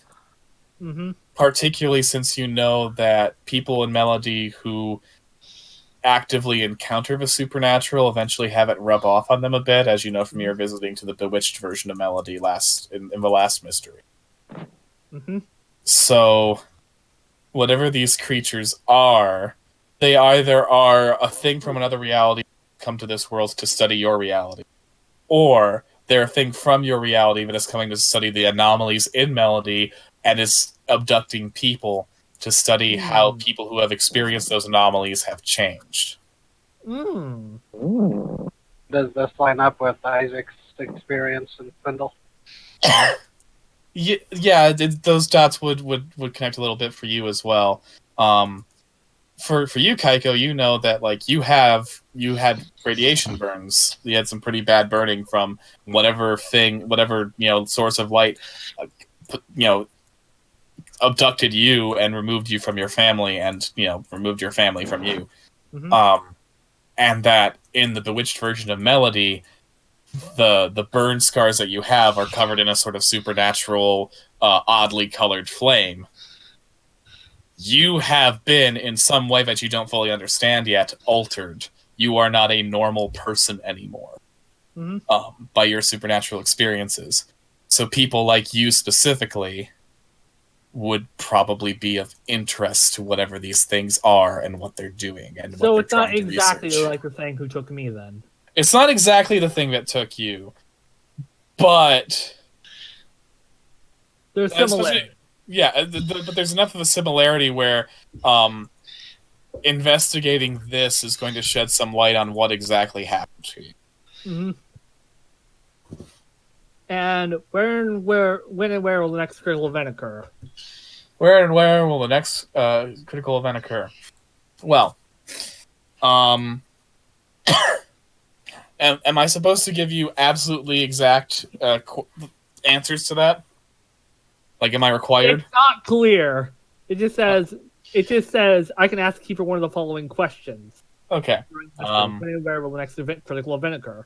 Next critical event, I'm going to say So it's your call on how you want to interpret odds are Baritone Park would be the next place where the next critical event would occur. Probably tonight. If I had to guess, either Baritone Park or the mountain is where the next thing like this would occur. Probably tonight, maybe. Because given the fact that the girl they abducted was sort of spat out immediately, they probably didn't get what they wanted.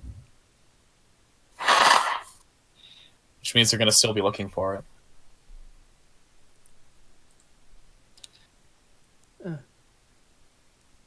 Alright, I think I got what I need.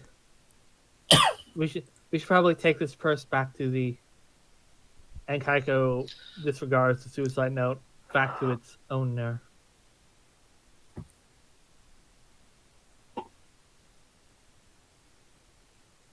Alright, meanwhile, at the Hall of Justice.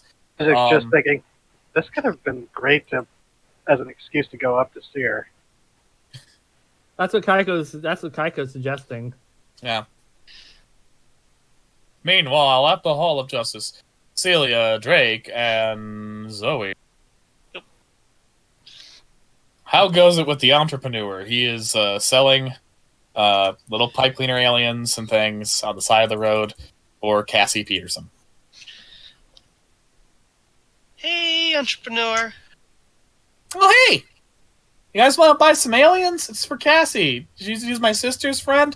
she got some bad radiation burns last night, and I want to raise some money to help her with the medical bills because apparently they're expensive. We do, but also we're we kind of want to talk to her.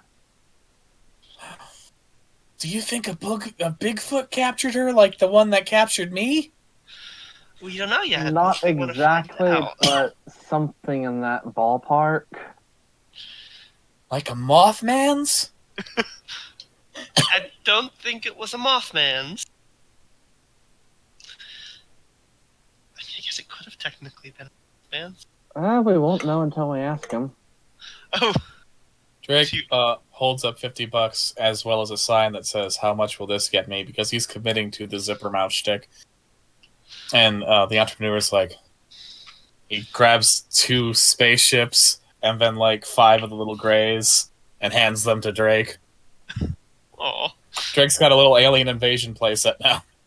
How many of those ships do you have? The entrepreneur looks, I got 2 more. How much? $10 a pop. Celia hands him a 20, and however many aliens that'll get me. All right, he gives you some aliens as well. Do you just want 1 spaceship? Yeah. Okay, he gives you a spaceship and then a bunch of aliens. Drake probably got more than 5. They're like, the big ones are $1. And he said, Drake, you guys have a lot of aliens, and they're pretty good. Like, I mean, they're homemade. They're made from like shit that you get at a Michaels, Joanne Fabrics, or if you're cursed, a Hobby Lobby. Oh, I am cursed. So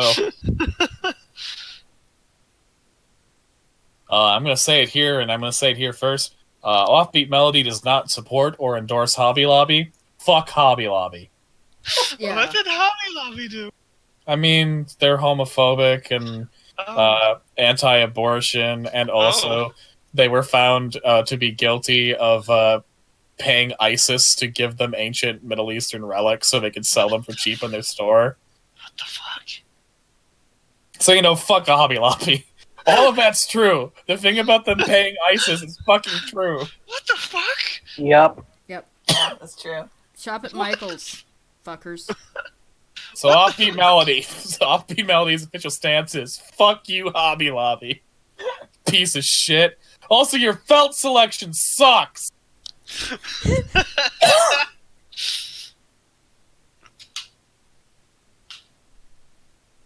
So about talking to your sister's friend. Oh, yeah. I'm sorry, I went on a rant about Hobby Lobby there for a second, didn't I? Yeah. It happens to all of us. Well, I'm really passionate about Hobby Lobby sucking. Yeah, well, my sister's really concerned for Cassie. Cassie's been having kind of a rough couple of weeks, so, this was sort of one bad thing after another, and her parents have never done really well financially, so. Do you think your sister could get us in to talk to Cassie? Yeah, probably. How can we find your sister? Call her? Or... Entrepreneur takes out a cell phone and calls. Yeah, that doesn't surprise me. He has a cell phone. Hey, Malia? Could you come over? Alright, cool, thanks. What's her name? Malia. Oh. And like 5 minutes later, you see like a sort of beat up old car pull up, and out steps like a 16-year-old goth girl. She's got like a shitload of piercings and very heavy eye makeup, jet black hair, and she's dressed in like heavy black clothing that's a little not well suited to early summer weather. Big ass combat boots. So he looks there, it's like, oh no. Hey, bro, what's up? These people want to go talk to Cassie at the hospital? And she looks at you guys. Why? So we can determine what happened. Yes, that. What?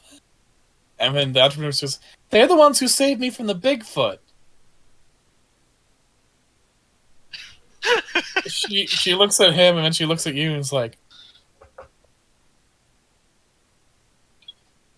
and then she just looks at you with an expression that says, "Explain." You're the ones who beat up that weird, creepy guy in the woods to save your little brother. I'm the one who stabbed him. Mm-hmm. You mean the Chewbacca masked child kidnapper? Yes. If that's our cover story now, yeah. That's what the police told us was happening. The Chewbacca mask. Chewbacca got tired of being kidnapped at Star Wars premieres. He's so pissed about not getting that medal. If only they would make a 9th Star Wars movie where he gets the medal that he deserved from the first one. If only someone would write a movie where they write that wrong, this wouldn't have happened. But he never got that medal, and they never wrote a 9th Star Wars movie with an anal insistence on answering fan demands that no one gives a fuck about while not telling a cohesive story. If only J.J. Abrams would make that film, this wouldn't have happened. Fight. But sadly, this is an alternate world where The Rise of Skywalker didn't come out. Instead, a good movie was made to cap out the sequel trilogy. Oh, God, damn. Ooh. God, this is gonna be that one fucking post on my fucking YouTube, and it's all your fault. Whenever I talk about Star Wars, Satan curls a finger inward and grants my wish for self-destruction. So... I think about this point, you get a text saying you found a purse. Oh, how nice! I think Kako will look great with a purse. So you guys think a guy in a Chewbacca mask gave my sister radiation burns? Not him specifically. We believe there might be think some something kind of else gang. weird happened. We believe there might be some kind of gang war going on between the Chewbacca masks and the alien masks. Jesus fucking Christ! So, like, you think a guy in a Spock outfit or something gave my sister radiation burns? Worse your than friend. Spock. Worse than Spock. I mean, you could blame it on one of the alien cult melodies. They used to have those. God. The Green Man outfit. Neelix? Maybe Karen was right, and that geek convention a couple towns over really is of the devil. Zoe's... When she mentions his name Karen, Zoe's face pales a little bit. Which No. which one of the 5 is it? It's Karen. With a Q, with a Zoe's face C? pales. Listen, does it really matter? I mean, The Zoe's Karen- mom the is Karen- a Karen, so... The Karen Collective is all the Karen. Karen Sack. The Karen that we're Okay, talking that about is is an that alien insult I to made Dalek last night. Sack. Dalek Sack would never be a Karen.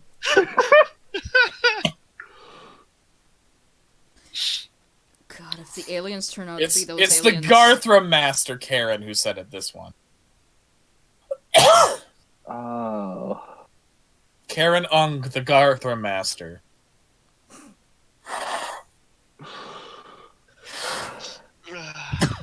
And So- anywho, So, friend, can you get us there? My name's Malia. No, to your friend, can you get us there? I mean, yeah, it's open to visitors. If you want to talk to her, just don't freak her out, okay? She's having a hard time. No, definitely, we don't want to do that. All right. At the hospital. are we You meet up with- rendezvousing there? Yeah, you all rendezvous together, along with this 16-year-old goth teenager who sees the rest of your weird band. Drake is waiting outside.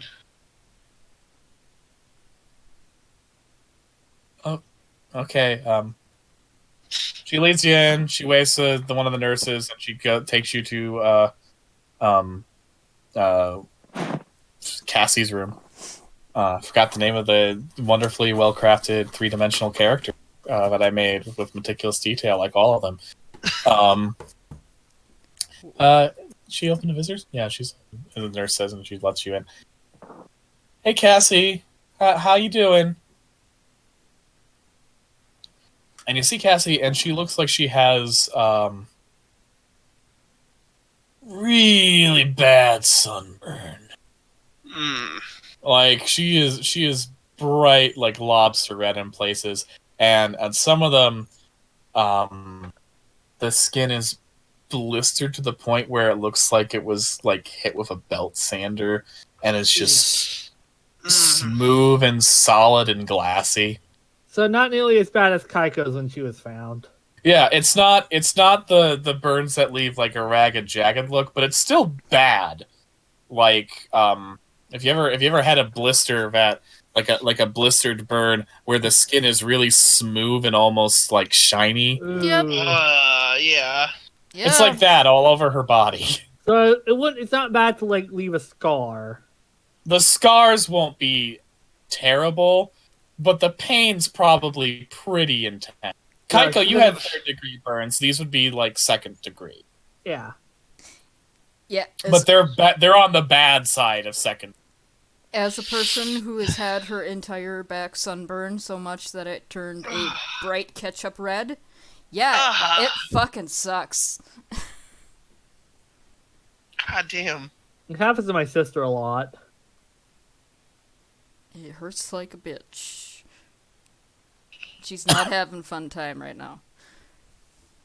That girl's eyes start to look at you, but her head doesn't. She's a little doped up. Oh. Hey. Yeah, Cassie, these are the people who saved my brother from the kidnapper and the Chewbacca man. And I guess they want to talk to you about what happened in case it was something weird like that. We also found your purse. Cassie's eyes go wide at that. Hal shakes his head.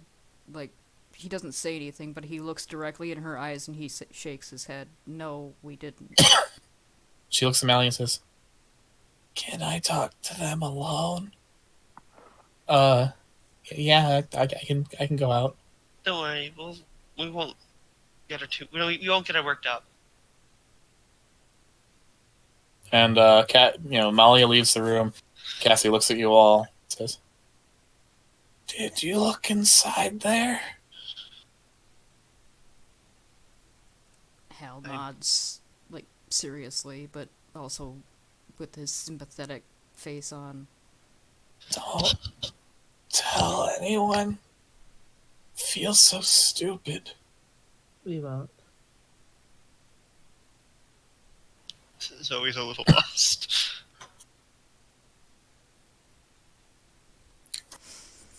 Well, you've got a witness. Ask us some questions. I've been there, don't worry. Zoe is very confused. Did we explain this before we came in here? No. Probably. No. Hal did not tell you that she wrote a suicide note. Only the three of them probably know it. Anything last night? Kaiko says, removing her hand from her face.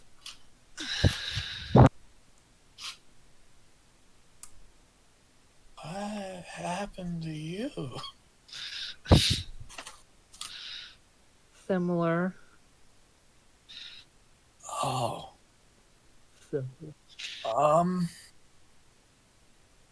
I was standing by the road at late and I saw this beautiful light right above me in the sky. And I felt weightless. And I was flying through the air into the light. And it was everywhere and I couldn't see. And then I was on a table. And there were more lights. And they were attached to something. and there were noises, and then I can't. Then I woke up, and there were police around me, and it was morning, and my body hurt everywhere, and they told me I had radiation burns. And I was like, how?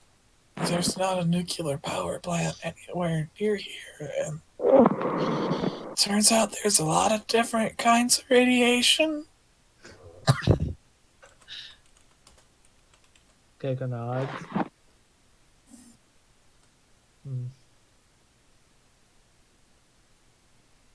There's nuclear, there's thermal, there's microwave. X-ray. Xylophone, Zimbabwe. What? Oh. Oh, and cosmic. Can't forget cosmic. Yeah. Is there like either of her hands Sorry, what was that, Nora? I had to cut out a bit. are either of her hands unburned? No, her hands are fucked up. Oh, is there any Like- part of her unburned that like Zoe could? No, soothingly rub? she's like bandaged from like almost head to toe. Her face is exposed, but it's still covered. It's got some welts. Does what you described in like jog any buried memories in Kaiko, or Yeah, the description of the abduction itself, of the bright light encircling you and sucking you up from the air, that jogs some sense memory. Something very similar happened to you, and it when like you get back to your memory, your folks were there as well. oh, Oh, they're dead, so that happened to them. They didn't have what the visitors wanted. Oh,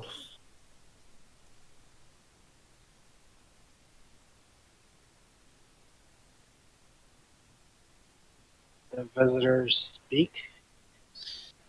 Do you understand them?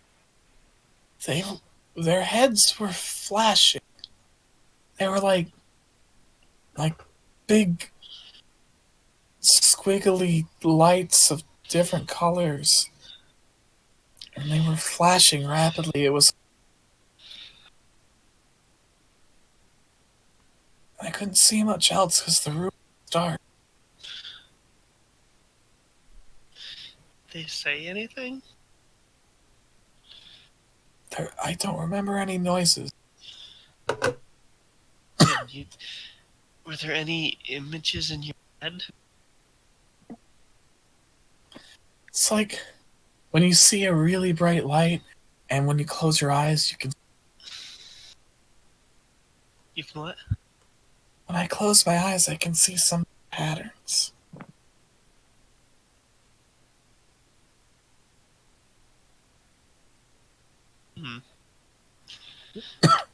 Kind of due to pattern. Kaiko's cryptic knowledge, would this sound like the Kaleidoscope Man? I'm gonna have to use your crypto knowledge, or do you just get to automatically know it? Is that like a class feature? No. Okay. I'm gonna say working at the Melody Wax Museum. You've seen the Kaleidoscope Man exhibit, and it is describing sort of a tall, possibly mechanical humanoid alien with a large bulbous head that flashes many rapid psychedelic patterns of light. So that sounds familiar. Mhm. The description she's giving could very well match the But which is doesn't- one of Melody's more famous. So but I'll it give you doesn't that. exactly does it describe also Kaiko's memory, or is that different? You do not recall a Kaleidoscope Man in your exact. Which isn't to say you didn't encounter one. It's just that your memory isn't popping that up. The description of the abduction triggered something. The description of the alien itself hasn't yet. Does any of this sound familiar to Isaac from his past experience or what he's picked up in past cases? This sound like a lot of this sounds like typical UFO stuff. You wouldn't know enough to pinpoint an exact alien because aliens are among the cryptids some of the hardest to pin down because, you know, unlike a Sasquatch or an Nessie or what have you, aliens got a brain and it's got technology.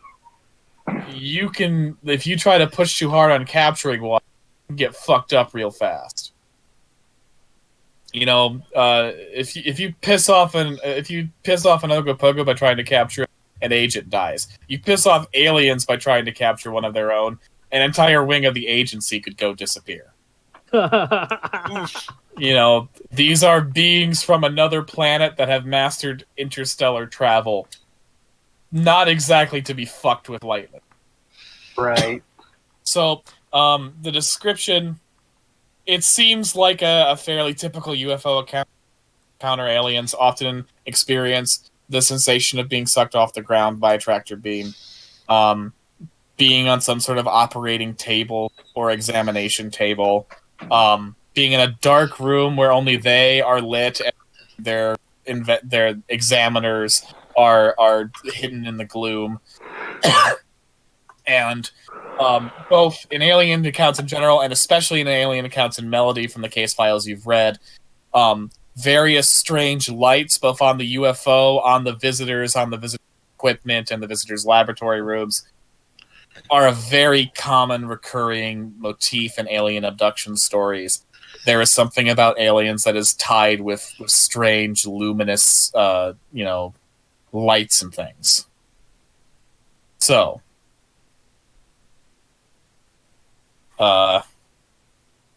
you got some. So it sounds like a fairly standard and reasonable account of an alien abduction.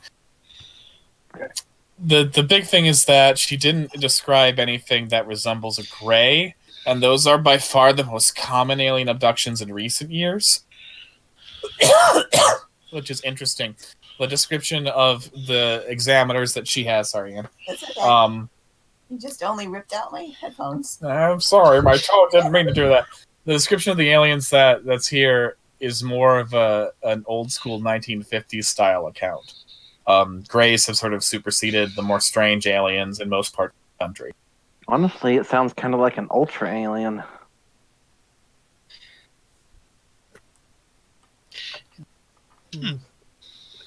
So that's either could be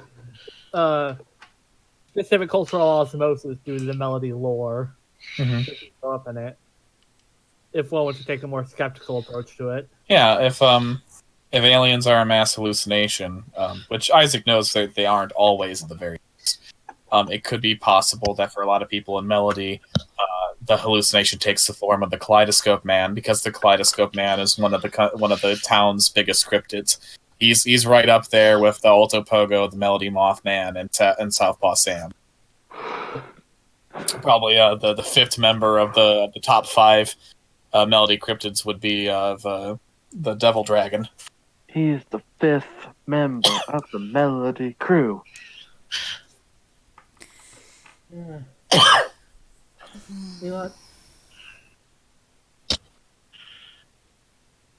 won't tell anyone about the note or anything like that, but is there anything else you can remember?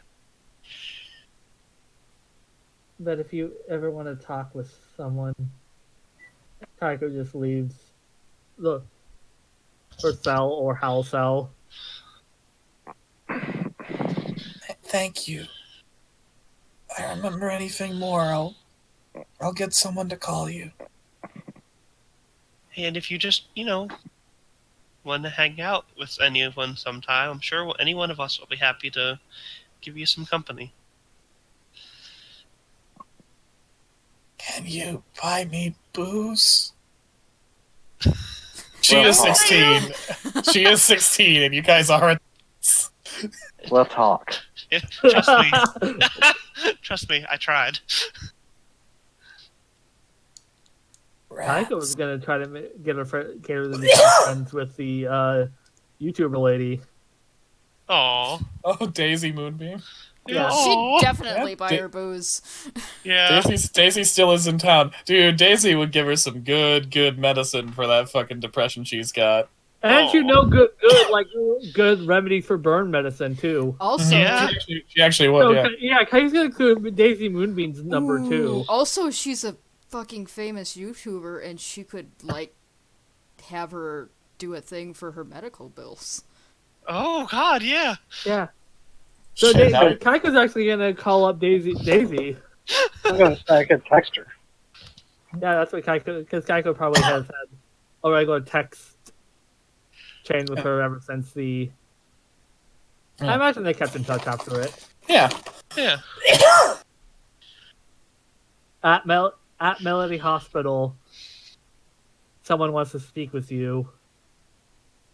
Oh my god. What? Kaiko, who wants to speak to me at the hospital? Someone had an accident on the road and they're really burned up and can't afford it and needs a friend.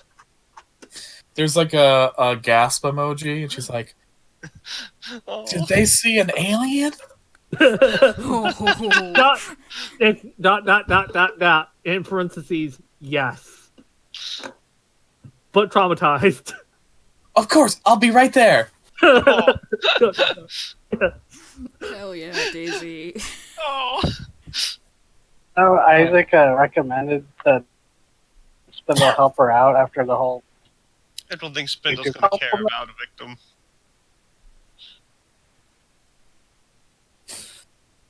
Okay, so you guys have Daisy Moonbeam coming to meet Cassie Peterson, and I'm gonna give this to you. I mean, we're probably gonna play it out later in the next session, but she is going to start a fundraising campaign for this kid. Oh. Fuck yeah! Yeah. That is the sort of thing Daisy Moonbeam, YouTuber paranormal researcher, would do. That is exactly her jam. Oh my god. It's great. Yeah, that's amazing. We accidentally solved 2 problems. Fuck you, American healthcare system. We have the power of a good YouTuber on our side.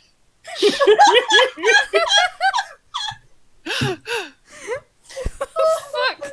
It's a little too real, holy shit. Power of a good We also found another cryptid, the good YouTuber. No wonder After she we came do- to Melody. after we framed the bad YouTuber for crime. I mean, Actually, you didn't frame really him, though. frame so much as reveal the bad you. yeah, we got Logan Paul arrested for cocaine possession. that was our first couple of sessions. Oh man, that's amazing. the technically, the monster was a Nessie knockoff called the Alto Pogo, but really, mechanically, as it broke down, the monster of the week that time was Logan Paul. I caught him in a trap. They caught him in a Scooby Doo trap. They broke into his they got let into his hotel room by a hotel management. Found the Nessie eggs that he stole. Called the cops on the cocaine that was stashed there. Oh my And God. got all his shit confiscated and him arrested. If The only I could EMP'd all his electronics. Yeah. If only we could stop Logan Paul that easily. That reminds me, Kaiko had the eggs hatch in her in her like hoodie. sweater hoodie, so she still has the eggshells. Yeah, probably. Oh, Which yeah. imagine are. So yeah, she has Alto Poco eggshells. Yeah. And when we found the cocaine, Daisy said with a straight face, "That." I did not know that was there. She says that she drops her really good marijuana off the dog. And for your benefit, my sister, for those of you listening at home, my sister is listening on today's session. And for your benefit, Daisy Moonbeam is a sort of like new age YouTuber who was roped in by our Logan Paul XP Cliff Howard. Cliff Howard, was it? Yeah. Yeah. Yeah, Cliff Howard sounds right. Yeah. And his Duck Dynasty style henchman Monsters. named Cabbage, who was sort of like a swamp monsters person, like a a redneck who's trying to find Bigfoot on his YouTube channel, on the Cliff Howard's Paul type. Okay. and they were searching for the Alto Pogo. And as the story progressed, our characters saw how the Logan Paul YouTuber was just abusing the other two, just being a horrible boss and just making fun of them to the camera while searching, see, and inspired them both to kind of revolt on him. And Daisy Moonbeam in particular, they rescued her from getting eaten by the Alto Pogo, and got her help in defeating Logan Paul. And at one point, when they were like searching Logan Paul's boat, she picked up a bag of marijuana and just tossed it away because the cops were going to come search it. It was very clear it was Daisy. I think we even like stole like a bunch of their recording equipment in the first part, and then You did. EMT Hit it in one of later Kaiko's on. mini bunkers. The many ways the party fucked over Logan Paul was truly epic. Yeah. We also flattened his tires and pistoned his car. Isaac just casually stabbing his tire. Anyway, back in the session we're in. Okay. I just realized that Drake peed in the car, so he has ghost piss in his car It now. wasn't. No, he it was actually not. did Awesome. that. It was Celia. Oh, it was. I think Drake did it too, though. Did he? Ghost No, piss. No, it wasn't No, Drake. it Oh, just sounds darn. like something Drake would do, It did, yeah.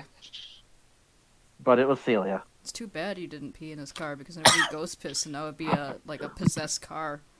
To be fair, in this This sound would iteration of never the game, leave. to be fair, in this iteration of the game, you guys have kind of been horrific prank shenanigans that Drake has.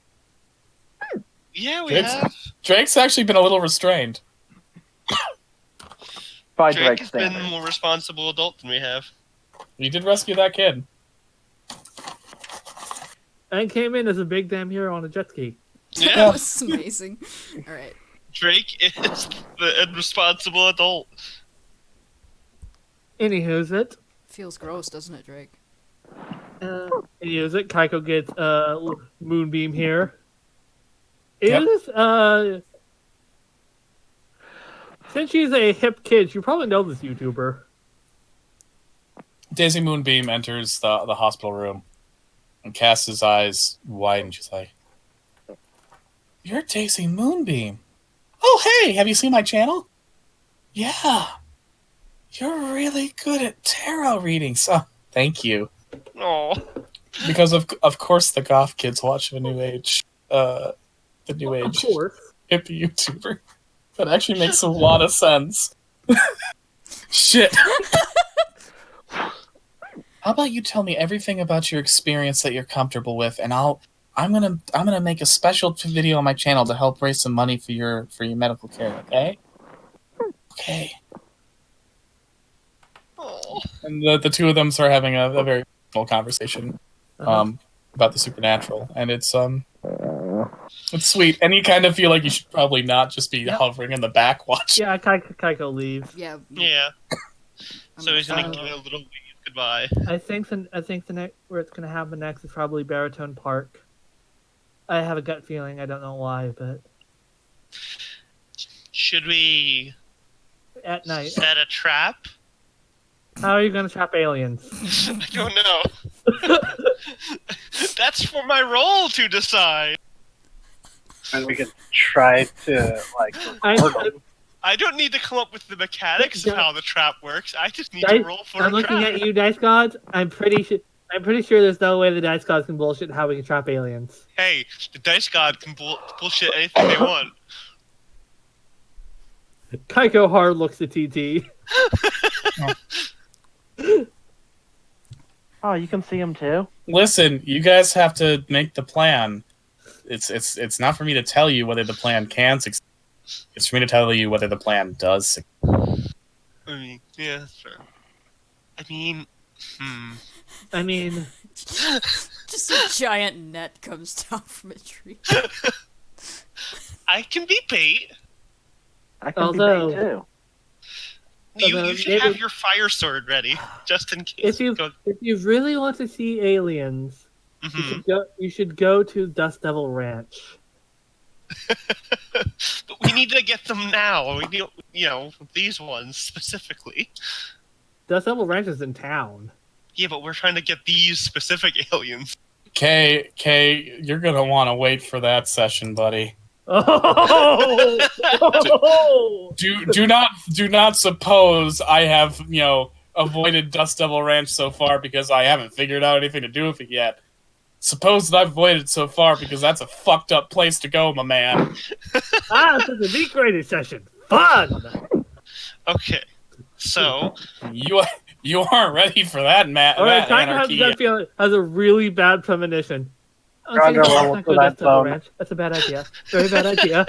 That's A little not under really level Dust for Devil the Ranch. zone. Mom was It is a found. silly place. That's picking a fight with the Midgar Zolom the minute you get into the fucking open world. Don't do it, man. Fuck you, I do what I want. oh no, Sal's gonna go there now. Okay. Dust Devil Ranch is like Big Melt here, I'm thinking. Yeah, fuck you. I did what I wanted when I played. Got my wiped by that fucker because you get out in the open world and you're like what, level 17 or something, and that fucker comes at you at level fucking 50. I beat it. I did. Midgar Zolom ate my fucking ass. I don't Which even is know what why, you're like- talking about now. So Final Fantasy VII, you eventually get up into the open world and you can explore all around it, like in a lot of Final Fantasy games, to sort of travel different places. And there's this one area, it's a big swamp, and you see a shadow of this huge-ass fucking snake called the Midgar Zolom, which is sort of a rough parallel to Jormungandr, because a lot of Final Fantasy VII is named after and takes from Norse mythology. If you approach the serpent's shadow, you will get into a fight with the Midgar Zolom, and it is ridiculously high level compared to the level you should be at when you first get into the open world. If you encounter the Midgar Zolom, you are most likely going to die, Yeah, run. You should run. and it's basically the game telling you, hey buddy, might want to be careful where you're exploring there, sir. And the other big thing is, later in the game, you will encounter the corpse of a Midgar Zolom whose head has been stabbed by a very long katana. Oh. And it is dead as fuck, which makes you, as the player, if you've encountered the Midgar Zolom, it's like even when you encounter it on a even level, it's kind of a tough boss fight. It is by design a very difficult boss. So when you see a dead Midgar Zolom that it looks like someone fucking soloed, your question has to be, what kind of fucking badass took that thing down? And if you know who wields a weirdly long katana in the game, You got your answer, and he's terrifying. yeah. So, like, that's really the point of the Midgar Zolom. The first point is basically to be like, you gotta be careful when you explore the world. It's very fun and fantastical, but there are dangers there. And the second point is to foreshadow Sephiroth as kind of a big fucking deal, because this is the guy who soloed a very tough optional boss. Jeez. Let's not go to no, that's a bad idea. Bad idea. Let's not go there. The party. So anyway, don't go to the Midgar Zolom! Don't go to We Dust have to Devil level Ranch. grind for that. Okay, so one of us can be bait. Yeah, we go to Dust Devil Ranch and suddenly we switch systems and call Cthulhu. Because at Dust Devil Ranch and you're dealing with like 50 monsters who all deal 5 harm on their lowest attack. Ugh. It's Jeez. gonna fuck you up. You don't want to go there. So, So, who's gonna be bait? I'll be bait. I can- You're underage? No. Well, we're not letting Kaiko do it. I'll do it. But you have the sword. I'll do it. Hey, that's a great idea! My class is made to be bait, and Hal's a little pissed. Yes, Aw. Shady. Yes, it would. God damn it, Shady. Shady, Oh no, my die again! no. Where'd my die go? Shit! No, none of that. Shame on you. So Hal will be bait. Good. Now we need a trap for the bait to work with. Okay. Save my die. If it's aliens, Well, I have a stupid idea. Give it to me. They, like, suck you up into light, right? And they do it Uh-huh. because you're by yourself. Mm-hmm. How about you just attach a really long rope to me and then you all grab it when I start going up? But what's the trap part? It'll be You're all in there with me. Oh. Oh. Does that count as a trap? they probably have The trap's alien, mechanics so- are catching things. Travel for a terrible idea. I know I'm not in this D&D game, but that just sounds like a bad plan. Most of my plans are bad, but they always Fair. work. I don't know if we have anything that we can go get at the hardware store that's going to bring down a UFO. Okay. They're looking for things that specific people have, and the only person we know that has the thing that such things is looking for is me. I'm not putting you into that. The only person you know who has that for sure is you. Yeah, that's what Kaiko was like. I'm not letting someone else get taken on. Let me No, do it. Kaiko. I'm not letting you do No. that. Hard That- no. This was for too fucking long. I need to know.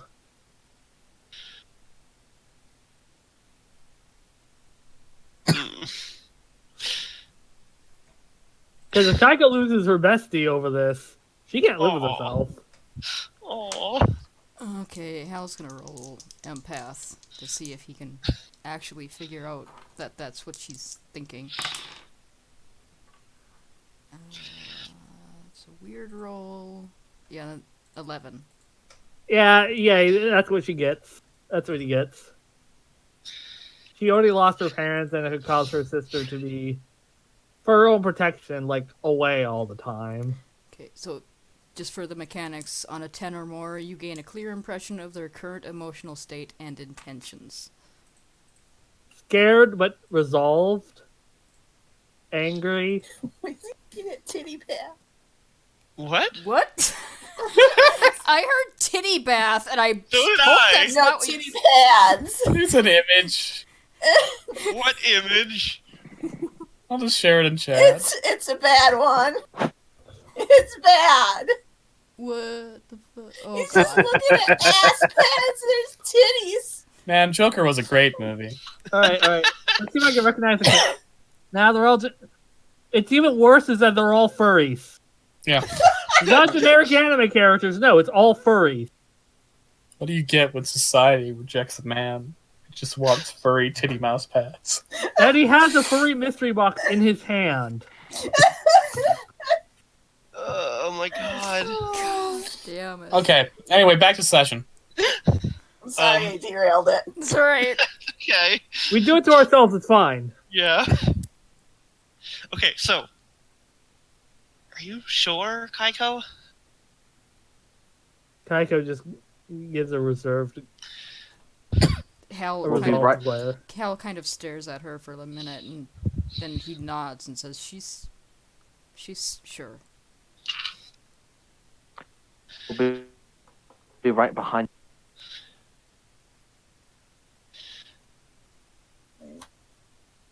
I'm telling Hello? you though, Kaiko, if that happens again, those aliens better not come back. Yeah, we know people now. Kaiko, you may not be the only one of us who's had an experience with these guys. Okay.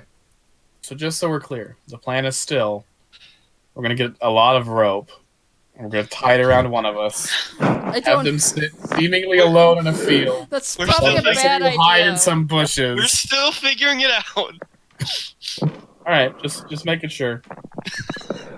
When I was younger, You have come up with the plan, Drake. I was watching some of the series like it was before the age of the internet. Your mic So you could sucked, Casey. When I was younger, back before the internet, you could just download shows for free. I used to be a big fan of Tremors, the series, and I was up all night watching it. Parents really didn't want me to stay up that late, but it was a Friday night. I could afford. There was no school after. It was the only time it was going to be in circulation. I would find out.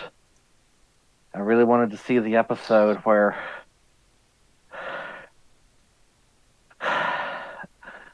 they visit Area 51.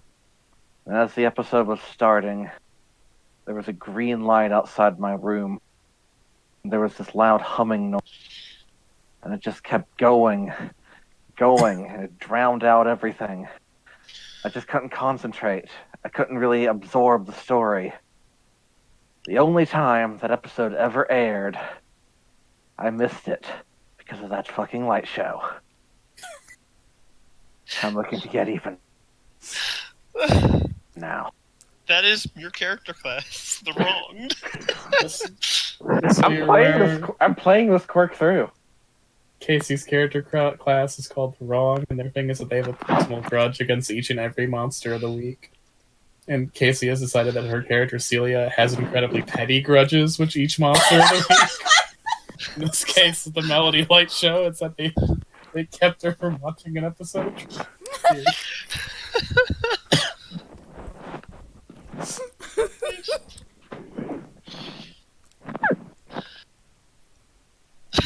All right, So, we got a plan.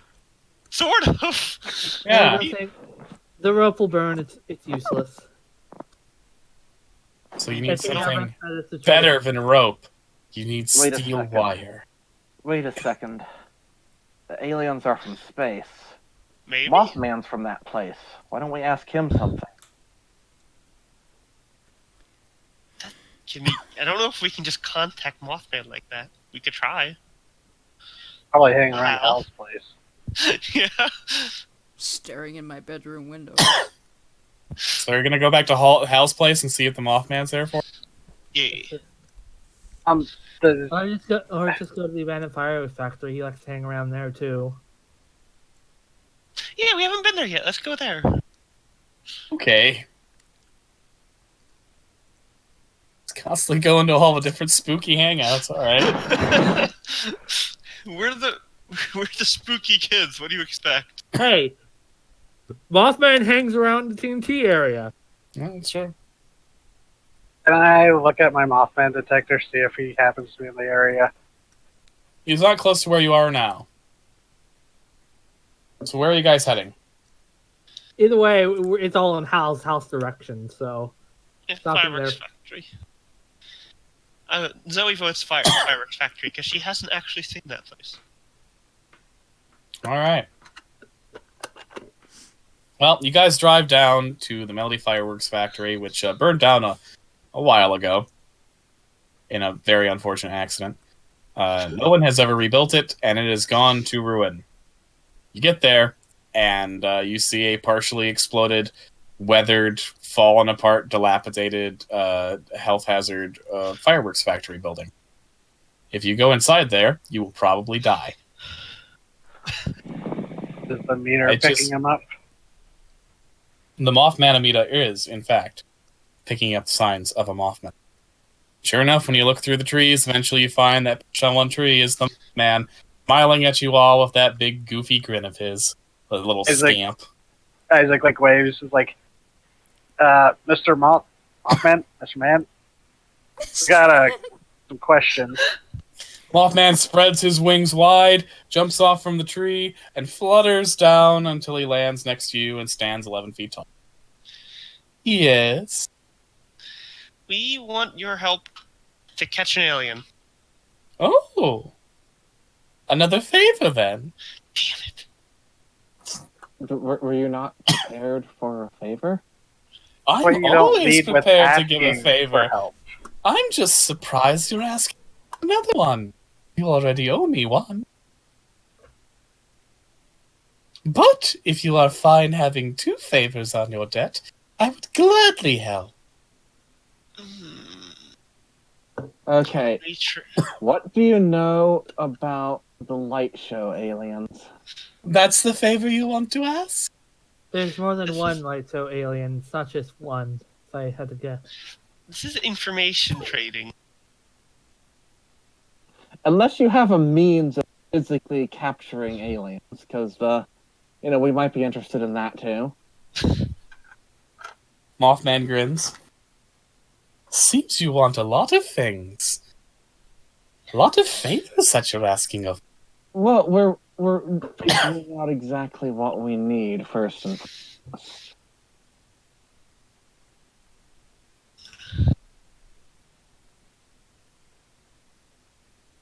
Well, I'm not sure what I want at the moment.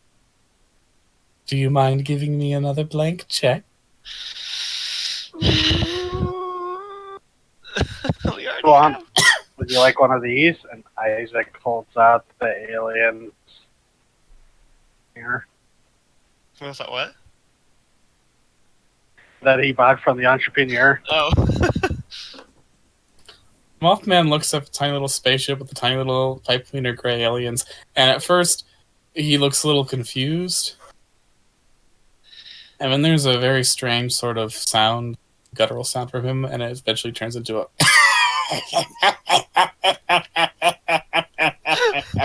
Is he laughing? Think That so? is very funny. A very funny little thing you have. Okay. For this thing, I will give you 3 answers to 3 questions. Oh, the entrepreneur's got a fan. Oh no. I think we found our Mothman currency.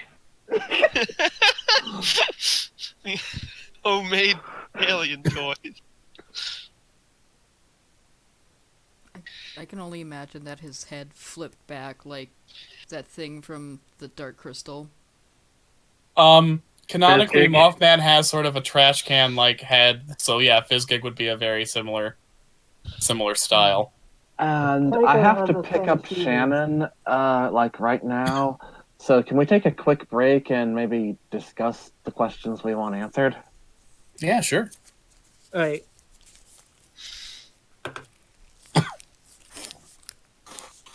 I had a cursed thought the other day. What if the Mothman had like a green heron neck where it's just compressed and it just zoops out like 10 feet? Yeah, like he's an accordion. Yeah. Complete with accordion sounds.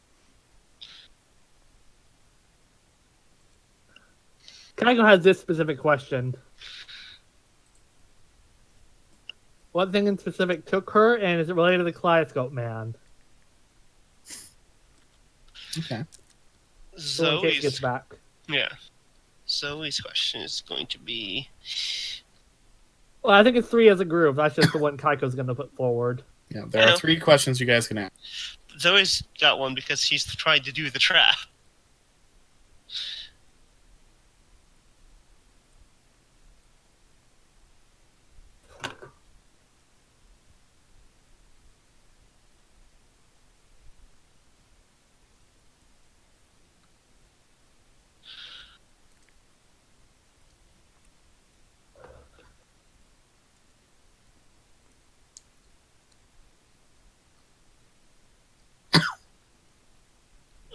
I'll be back then.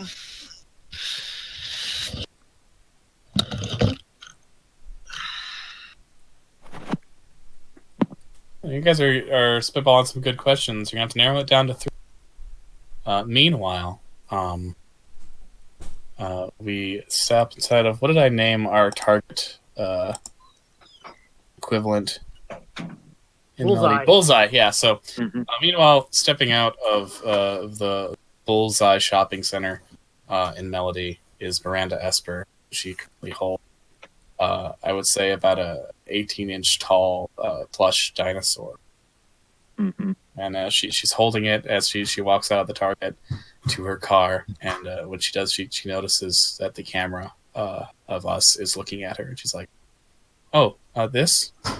Yeah, it's not a plush toy, actually. If you look here on the tag, it says it is a decorative throw pillow." Bullshit, Miranda. Bullshit.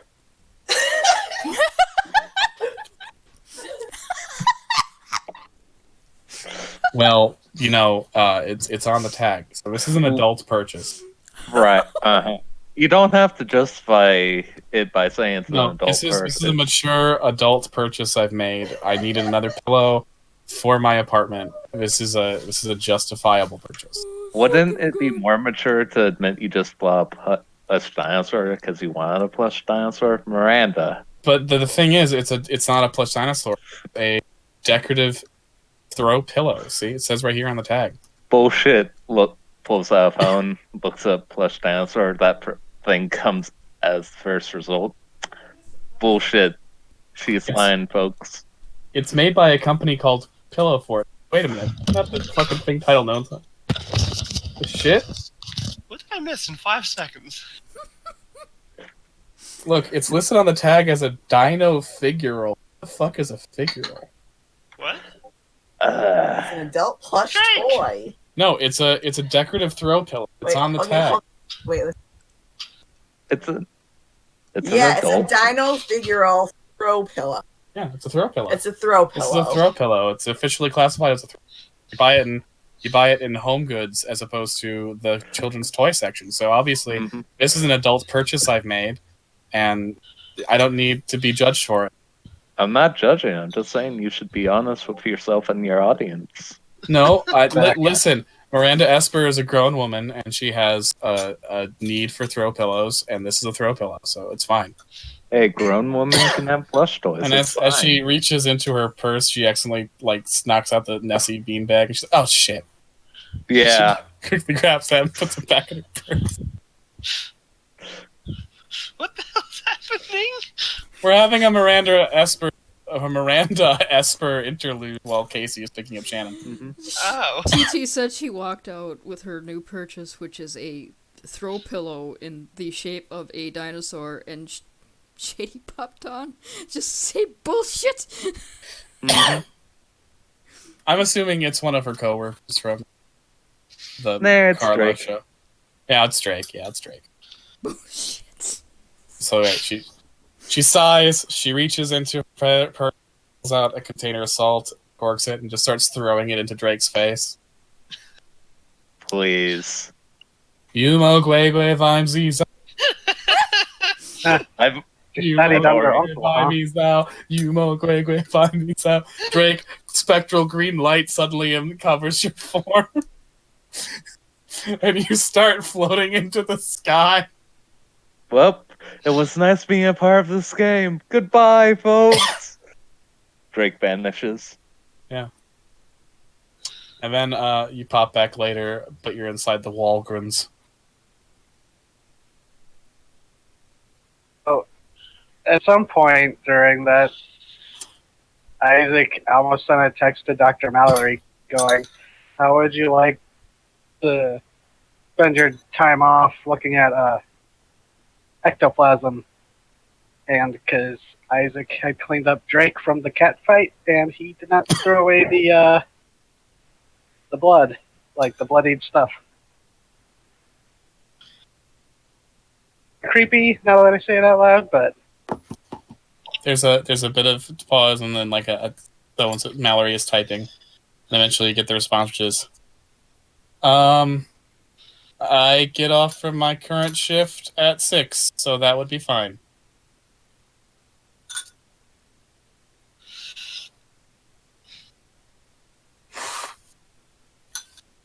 Isaac may be feeling a little guilty about what happened to her. Yeah. Well, at least it wasn't a vacation in bold quotations. Meanwhile, Drake finds himself on the planet Saturn. It is a vast yellow desert with strange red rock formations and the sound of something swimming through the sand with a strange, horrific roar. Oh god, I got banished to Dune.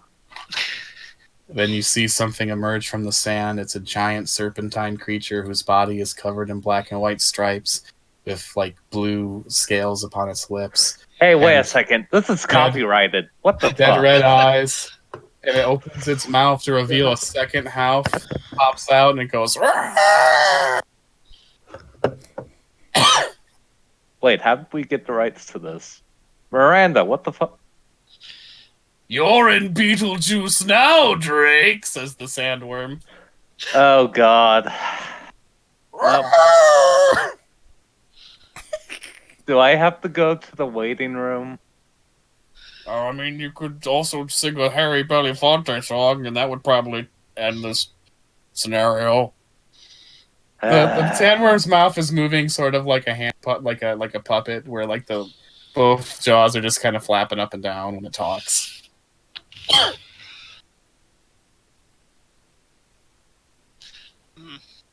Or we could just talk about the fact that you're dead and how you feel about it.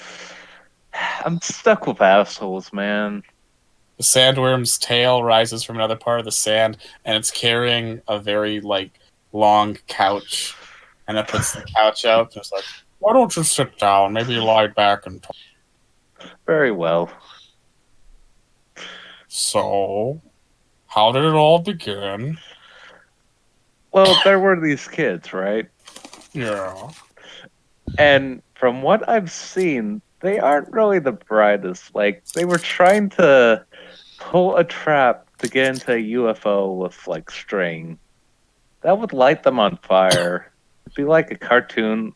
You know those old Bug Bunny cartoons where you have the TNT and then, like, there's a sort of prick that causes gunpowder to fall out? Then it would have been like that, and it would have been just messy. It's probably not a very good idea. Yeah, I know. But, they're trying to solve a problem. Maybe what they need is, some more ideas. They're young, right? You said they're kids. Yeah. They're thinking low-tech solutions because that's all they've been accustomed to. They probably have been making some Ed Eddy sort of box forts when they were younger, and they think things can still work like that. But it turns out we don't live in Ed and Eddy world. We live in Hell world. Yeah. That explains our current presidency. Yeah. We can't just... Well, I mean, in this universe, it's not Donald Trump, but it's still probably pretty bad. It's a Pompeo presidency. Well, listen. You're the adult here. You've got a chance where you could stand up and help them out. Maybe find a way that they could get some industrial strength wire. I could, but then one threw a cat at me. Nah, they're on their own. Well, why did they throw a cat at you? See, I was just trying to help, but no. Apparently, I'm not supposed to go in there, and all of a sudden... Well, wait, go in where? Yeah, I'm lost. You're not giving me all the details. I was just trying to go into the house, but no, you're not supposed to go into the Kaiko room. Is Kaiko one of the kids, or is it like a dessert? I'm pretty sure she's the type of sausage. I'm not entirely sure yet. No, Kaiko's a bacon. Have you seen her face? Oh, yeah. Whoa. My God. Jesus Christ, Kay, that was a horrible thing to say about a young girl. Anyway, so this girl was didn't want you in her room? Apparently. But no, instead of calmly explaining that, they threw a fucking cat at me. Hey, the cat threw himself at you. Hey, you guys aren't here. This is Drake's alone time. Okay? This is not group therapy with the sandworm. It's solo therapy with the sandworm. My group therapy rates are very exorbitant. Anyway, yeah. Also, they don't work. Drake. So, the teenagers overreacted and they threw a cat at. I could have died, man. Well, yeah, cats are pretty tough. A cat ate my brother once. How'd that work out? It was really weird because he was like 50 times the cat's size, and the cat just slurped him up like a noodle. What kind of bore comic was that? Listen, you don't want to fuck with those jellicles. They'll kill a man. Oh. Oh, so this is where they go to. So if you're explaining this right, if I go in any such distance, I'll find like a cat temple and there will just be like bloody pentagrams there. Listen, I'm just saying Jellicles do and Jellicles dare. They are not to be fucked with. But listen, Drake, they're kids. They're young people. Their brains aren't finished forming and they don't know how to process emotional responses. You're older. You get to be the more mature one, and sometimes, yeah, that means you're gonna have to endure some bullshit. But it also means that you're in a pivotal point to help them become the people they're gonna be, and you can help determine whether or not the people they're gonna be are good people or bad people. And that's a big responsibility. But if you do it right, you could do some real good for the world. Man, they were doing drugs on the lake. I'm not sure how I'm supposed to help with that. Well, listen. Sometimes it's good to do drugs. They were on a boat. All of them were doing the drugs, especially the driver. It was just madness, man. Well, that's the kind of thing teenagers do. They're dumb. Yeah, really dumb. But, eventually they're going to be scared out of that stuff because they'll be attacked by a sea monster. Wait, how did you know that? Well, me and the Alto Pogo talk. Good times, good times. Did you know she cheats at poker? Yeah, but that's okay. It's mainly because she doesn't know.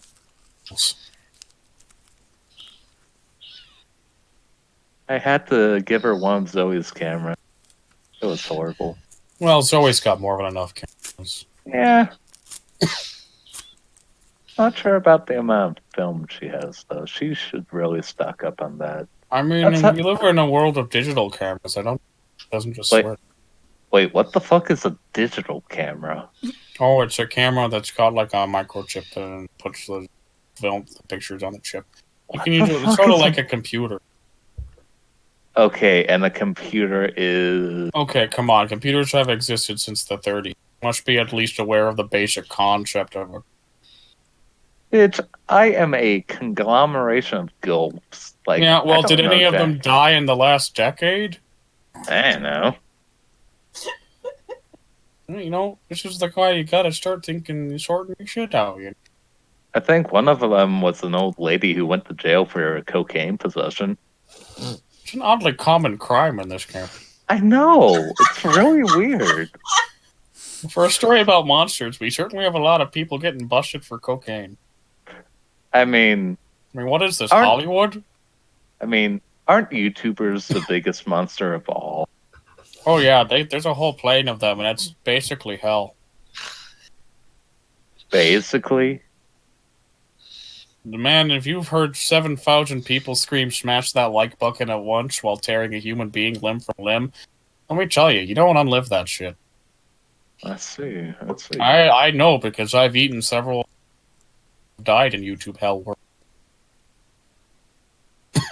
So when they see you, they say, what's up, bros? Or what's up, my bro? I almost just start every video with a really obnoxious voice. Like, what's up, gamers? I don't know. I want to see... What's up, gamers? This fucking tutorial you promised me. It was great when tutorials were a fucking webpage of screenshots and text that got to the fucking point. Mm-hmm. Instead of having to sit through 4 minutes of preamble with irrelevant footage before you get to 30 seconds of actual meaningful, relevant content to your query. And then you have that fucking 10-minute long intro where they put all those anime clips. No one fucking needs a 30-minute video to learn how to beat a boss in the latest Final Fantasy. You just need to tell me which moves to use. I mean, have you tried navigating that Denny's parking lot? It's a mess. That's fucking Final Fantasy 15. They have an ending in a Denny's parking lot for some goddamn reason. It's so stupid. Where Final Fantasy had like dragons and shit. And joy. And didn't need a fucking lexicon just to figure out what the fuck characters were saying. Take the pulse I see and shove it up your ass, you piece of shit. Mm-hmm. Also, I stole Celia's pillows. It seemed like the thing to do. She had no pillows. Her mansion is bare. Oh, I stole all of her covers. Better. That sounds like a girl who could use a dinosaur figural. Isn't that just a plush toy? Yeah, but they sell it in the home goods department and they call it a throw pillow, so it allows people to have a convenient excuse to relive their youth without facing social scorn from baby viewers. Ah. What And that's weirdos. important because that generation just won't die and just won't stop making things horrible for all other human beings. When the sandworm looks to the camera. Baby boomers, sort your shit out. And quit blaming millennials for everything.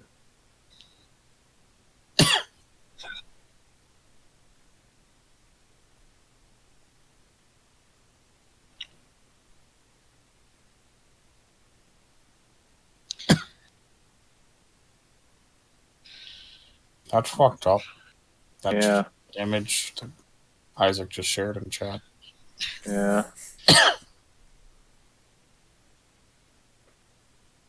Yeah. It really is. Ugh. Oh. We'll go snack. I hate that a little bit. Something we'd probably see in the witching hour melody.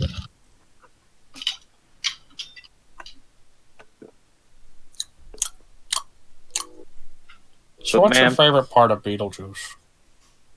I don't know. I haven't seen it in a while. No, it's a good movie though. I'll take your word for it. Ever watch Pee-wee's Big Adventure? No. Oh, it's pretty good. I'm just going to start wandering that away. Okay. Bye, Sandworm. Goodbye. And he goes back into.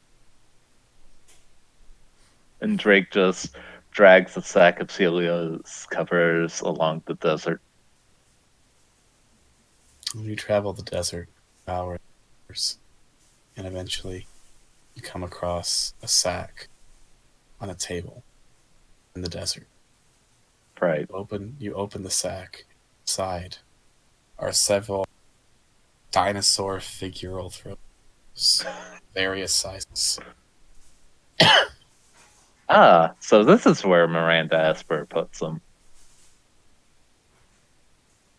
She doesn't have interdimensional powers, but if she did, probably, yeah. Listen, I'm just trying to call back jokes. Sometimes they work, sometimes they don't. They can't all be gold, damn it. It's alright.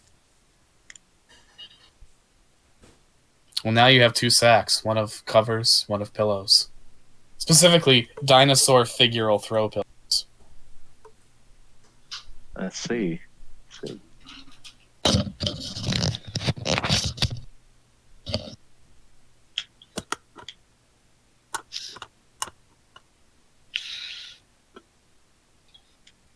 Oh, You travel farther in the desert carrying your two sacks of bedding stuff, and eventually you come across a third sack on a table. You mhm. open it and it contains several yellow boxes of slightly waxy cardboard, and it bears a strange logo. It says Lego waffles. What the fuck? Go. Echo. And the logo said, and beneath the logo is a tagline that says, "Ego my Lego." What the fuck? You open the box, and out come several strange little bricks of waffle, which you then have to assemble into a. I'll turn it into a very nice girder with intricate carving.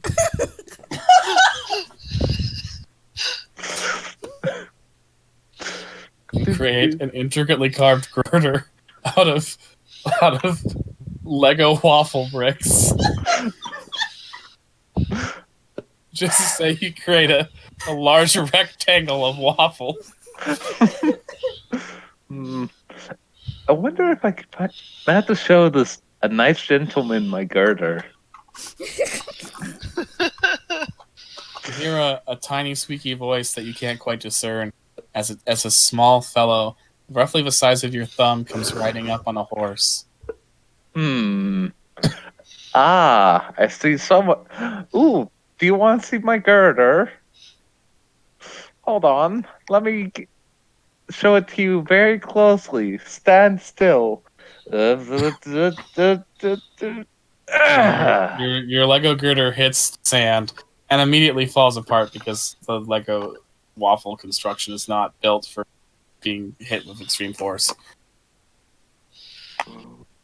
Man, fuck Wander.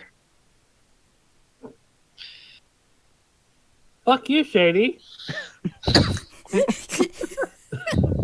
Knew it was coming. Oh my god. Last night was fun. Yeah. I wish I could have streamed your voices, especially TT. Yeah. Wander the genocidal maniac. At least my loneliness will end when I die. God damn it. Kaiko wants to apologize to Drake. My loneliness ended the day I died. God, that was just the fucking worst. Kaiko wants to apologize to Drake for freaking out. My loneliness is killing me. Ooh, the rare sibling duet. It's not that rare. It is for me. You're fucking welcome. Thank ya. Thank you, darling. Also, I need to show this is TT and Scatha. Oh yeah, I saw that earlier today. You showed it to me. Our good boy.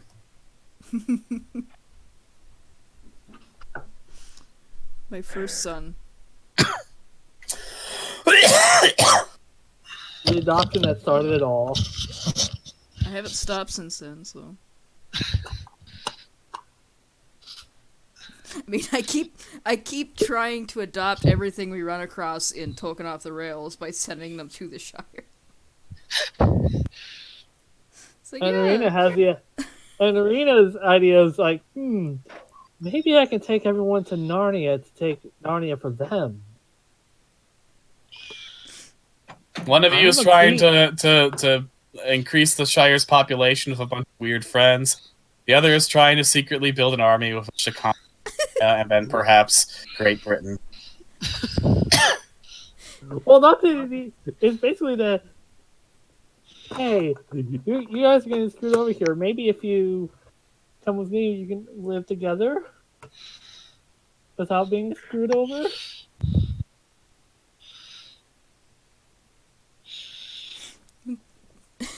Arena doesn't see it as an army. Yet. Well, that comes later. I mean, there's vengeance in your heart, and you want to get these people loyal to you. I am back. Okay, good. All right. So, Is everyone here? everyone's here. Yes. I'm here. Yep. Back on Right. the rails. Yep. Hello. Okay, everyone's here. And Isaac. Isaac is here. I heard him. All right.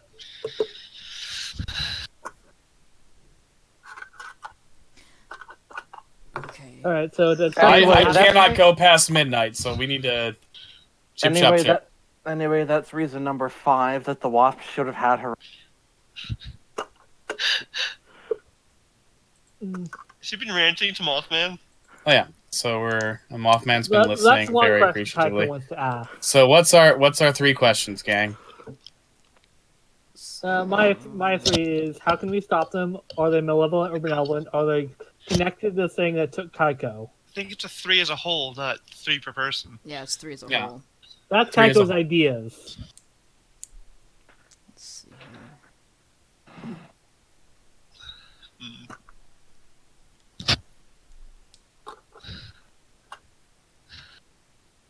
How can we stop them, and how can we get on the ship if need be? Was a good one from Drake. Mic was away from my mouth. Those are pretty solid questions.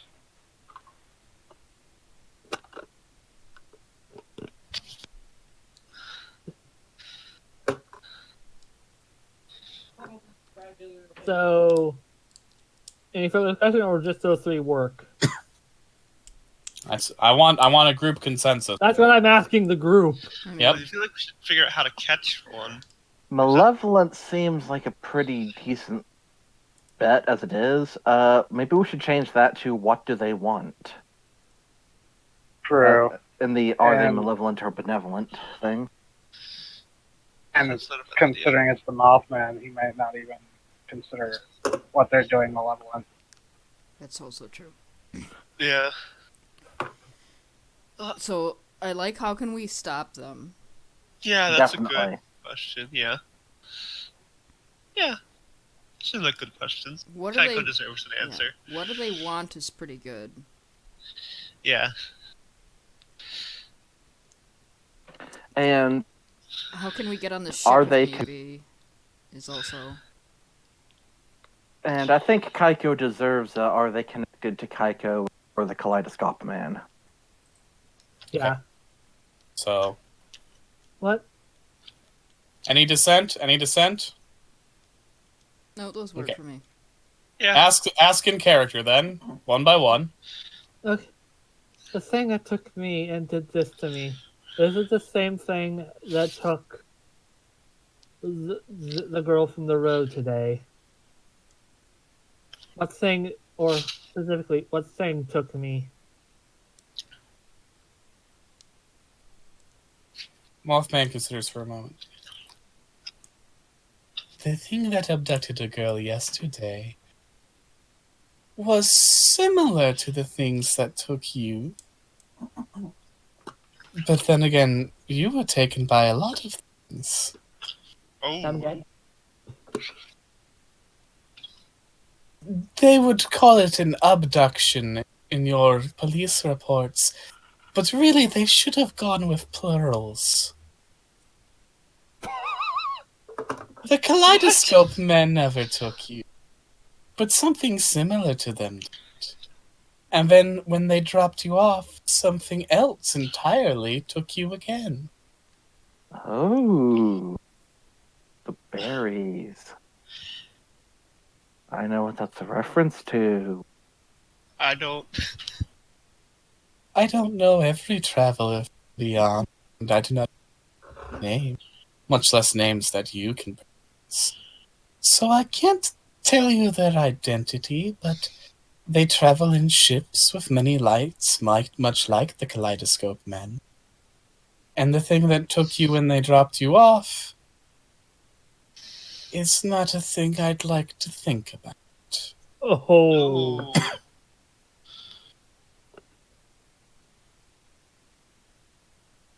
Okay, what do the ones at the road want?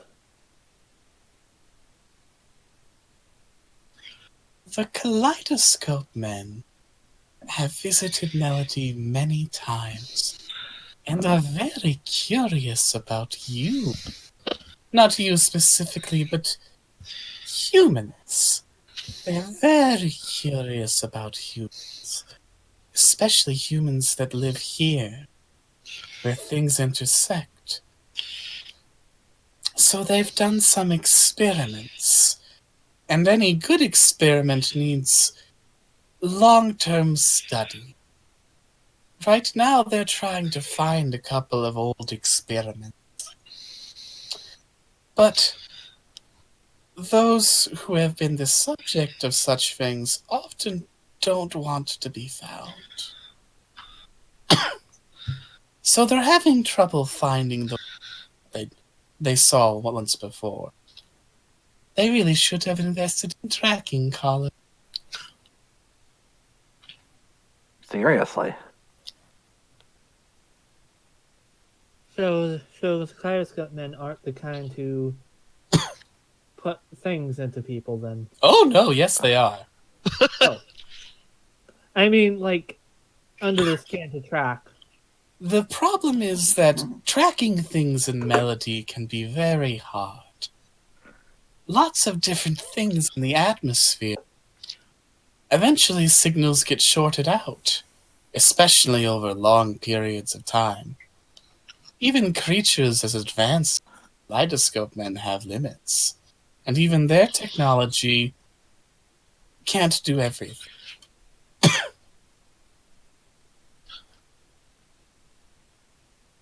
then I suppose then, how do we stop them then? Or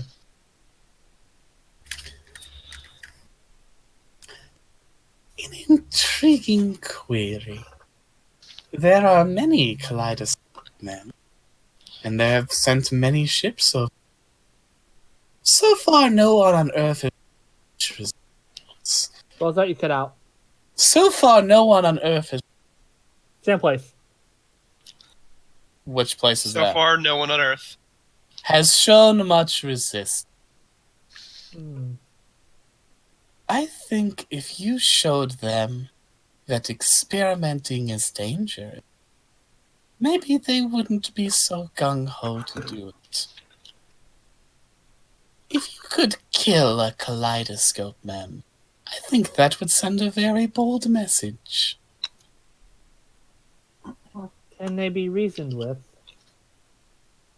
If you can speak their language, how good are you at flashing several colored patterns at once? Not as good as I used to be.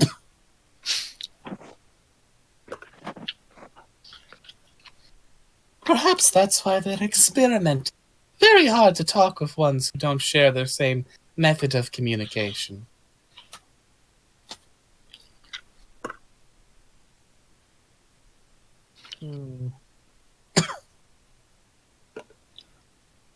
Because killing an alien of an advanced technology, killings that usually results in war and colonization. It could have a very negative, yes. Then again, letting an advanced culture do whatever it wants of people hasn't historically been very good either.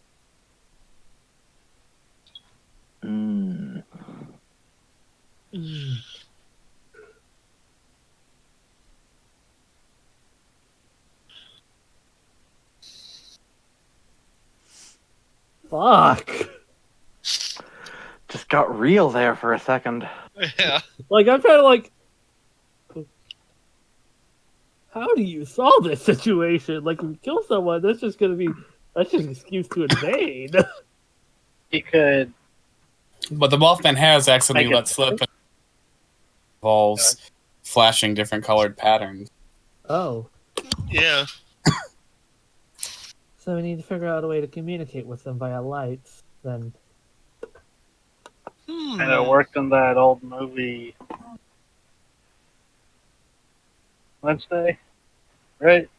The third No, encounter. it didn't work on Independence Day. Those guys got blown up. You're thinking of third encounters of and close encounters of the third kind. Yeah, and Close I Encounters know of the that Third was a Kind. joke. Yeah. Close Encounters of the Third Kind, they communicated with sound, musical notes. Oh. Specifically, it's actually the notes to When Wish Upon a Star, but slowed down and I think changed an octave. Which kind of goes with the sort of Pinocchio theme that Spielberg has going on in that movie. Very good movie, Close Encounters. Very underrated. It's one of my favorites.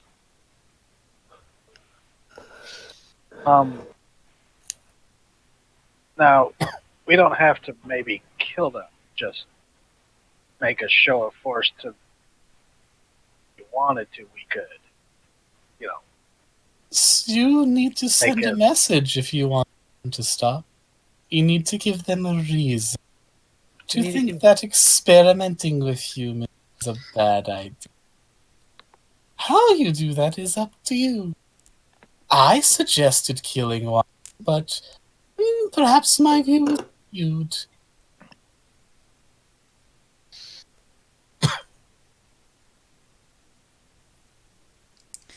So we need to learn how to communicate with them. Could be risky. Have trouble possibly saying the wrong thing. If only there was a place where we can go research the Kaleidoscope Man history all in one place. Or a game mechanic that would allow us to do so. Yeah, maybe. Well, Game. I've answered your questions, and the Mothman takes the UFO things. So unless you'd like to offer a favor for something more concrete I could do to help, I think we're done here. Okay, I have a question. Do you have more tiny UFO men? I'm out. I have a couple. I will answer the question for 3 That evens out to 1 per. So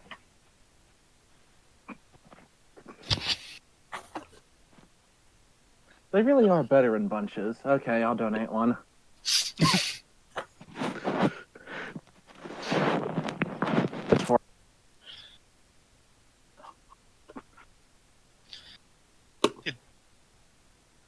Nora? Did you give him the things? yeah. Okay. Can you translate between us?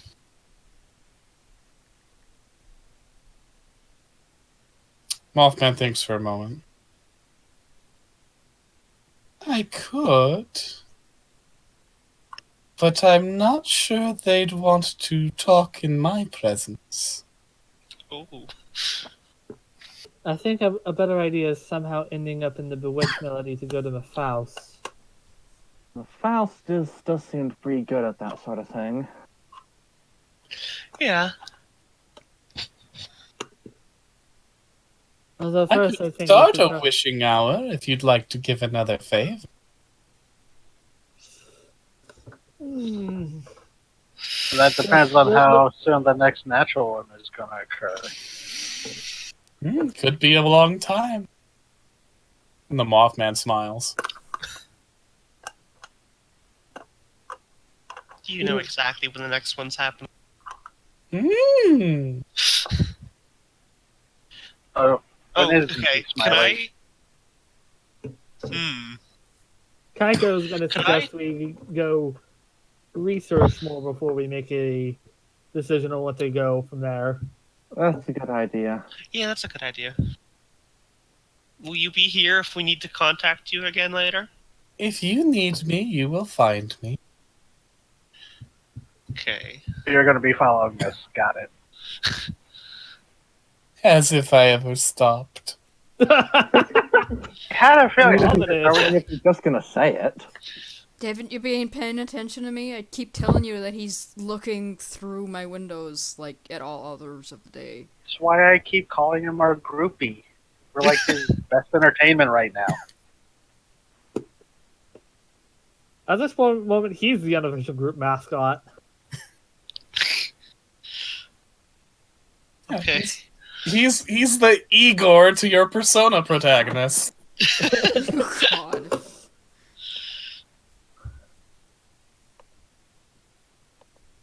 And That kind of works. With a bow and a wave, Mothman goes and flies off. UFO place. Wait a minute. So that's what you're modeling Mothman Alpha after.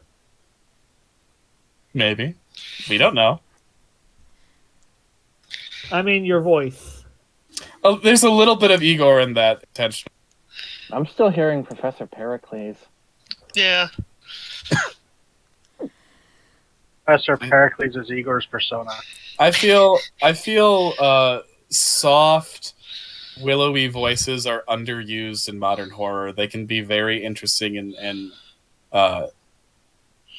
they can work well with the different scenes required from a story. They can be both comforting and very chilling. It also sounds like a higher pitched version of Hermaeus. Anywho's it, we should probably get to the Wax Museum. Yeah. Awesome. So the group is going back to the Wax Museum, and that is where we'll pick up next time, because I cannot go that much longer tonight, gang. That's fair. Yeah. I also have to go to bed pretty soon. Alright, so we cut back to the inside of Mercarla, Mistress of Midnight's studio. The cameras have stopped rolling, the crew is packing up, and Mercarla is looking out a window. You know, it's in the basement. There's like a little basement window in the back that normally is blocked off, but they've, you know, she's unblotted to look out the window at the night sky, and she's seeing various strange lights among the stars, and Macarla, or rather Miranda Esper, looks a little freaked out. And that will be our end scene for tonight's session. That was a nice setup. Mm-hmm. Yeah. They're looking for Miranda.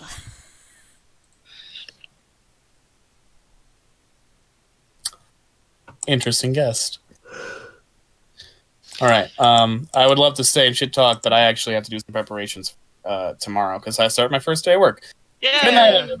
Good Oh, night. you got Good shot. Night. It's nice That was having you on, fun. Ed. Night, TT. All right. Good night, gang.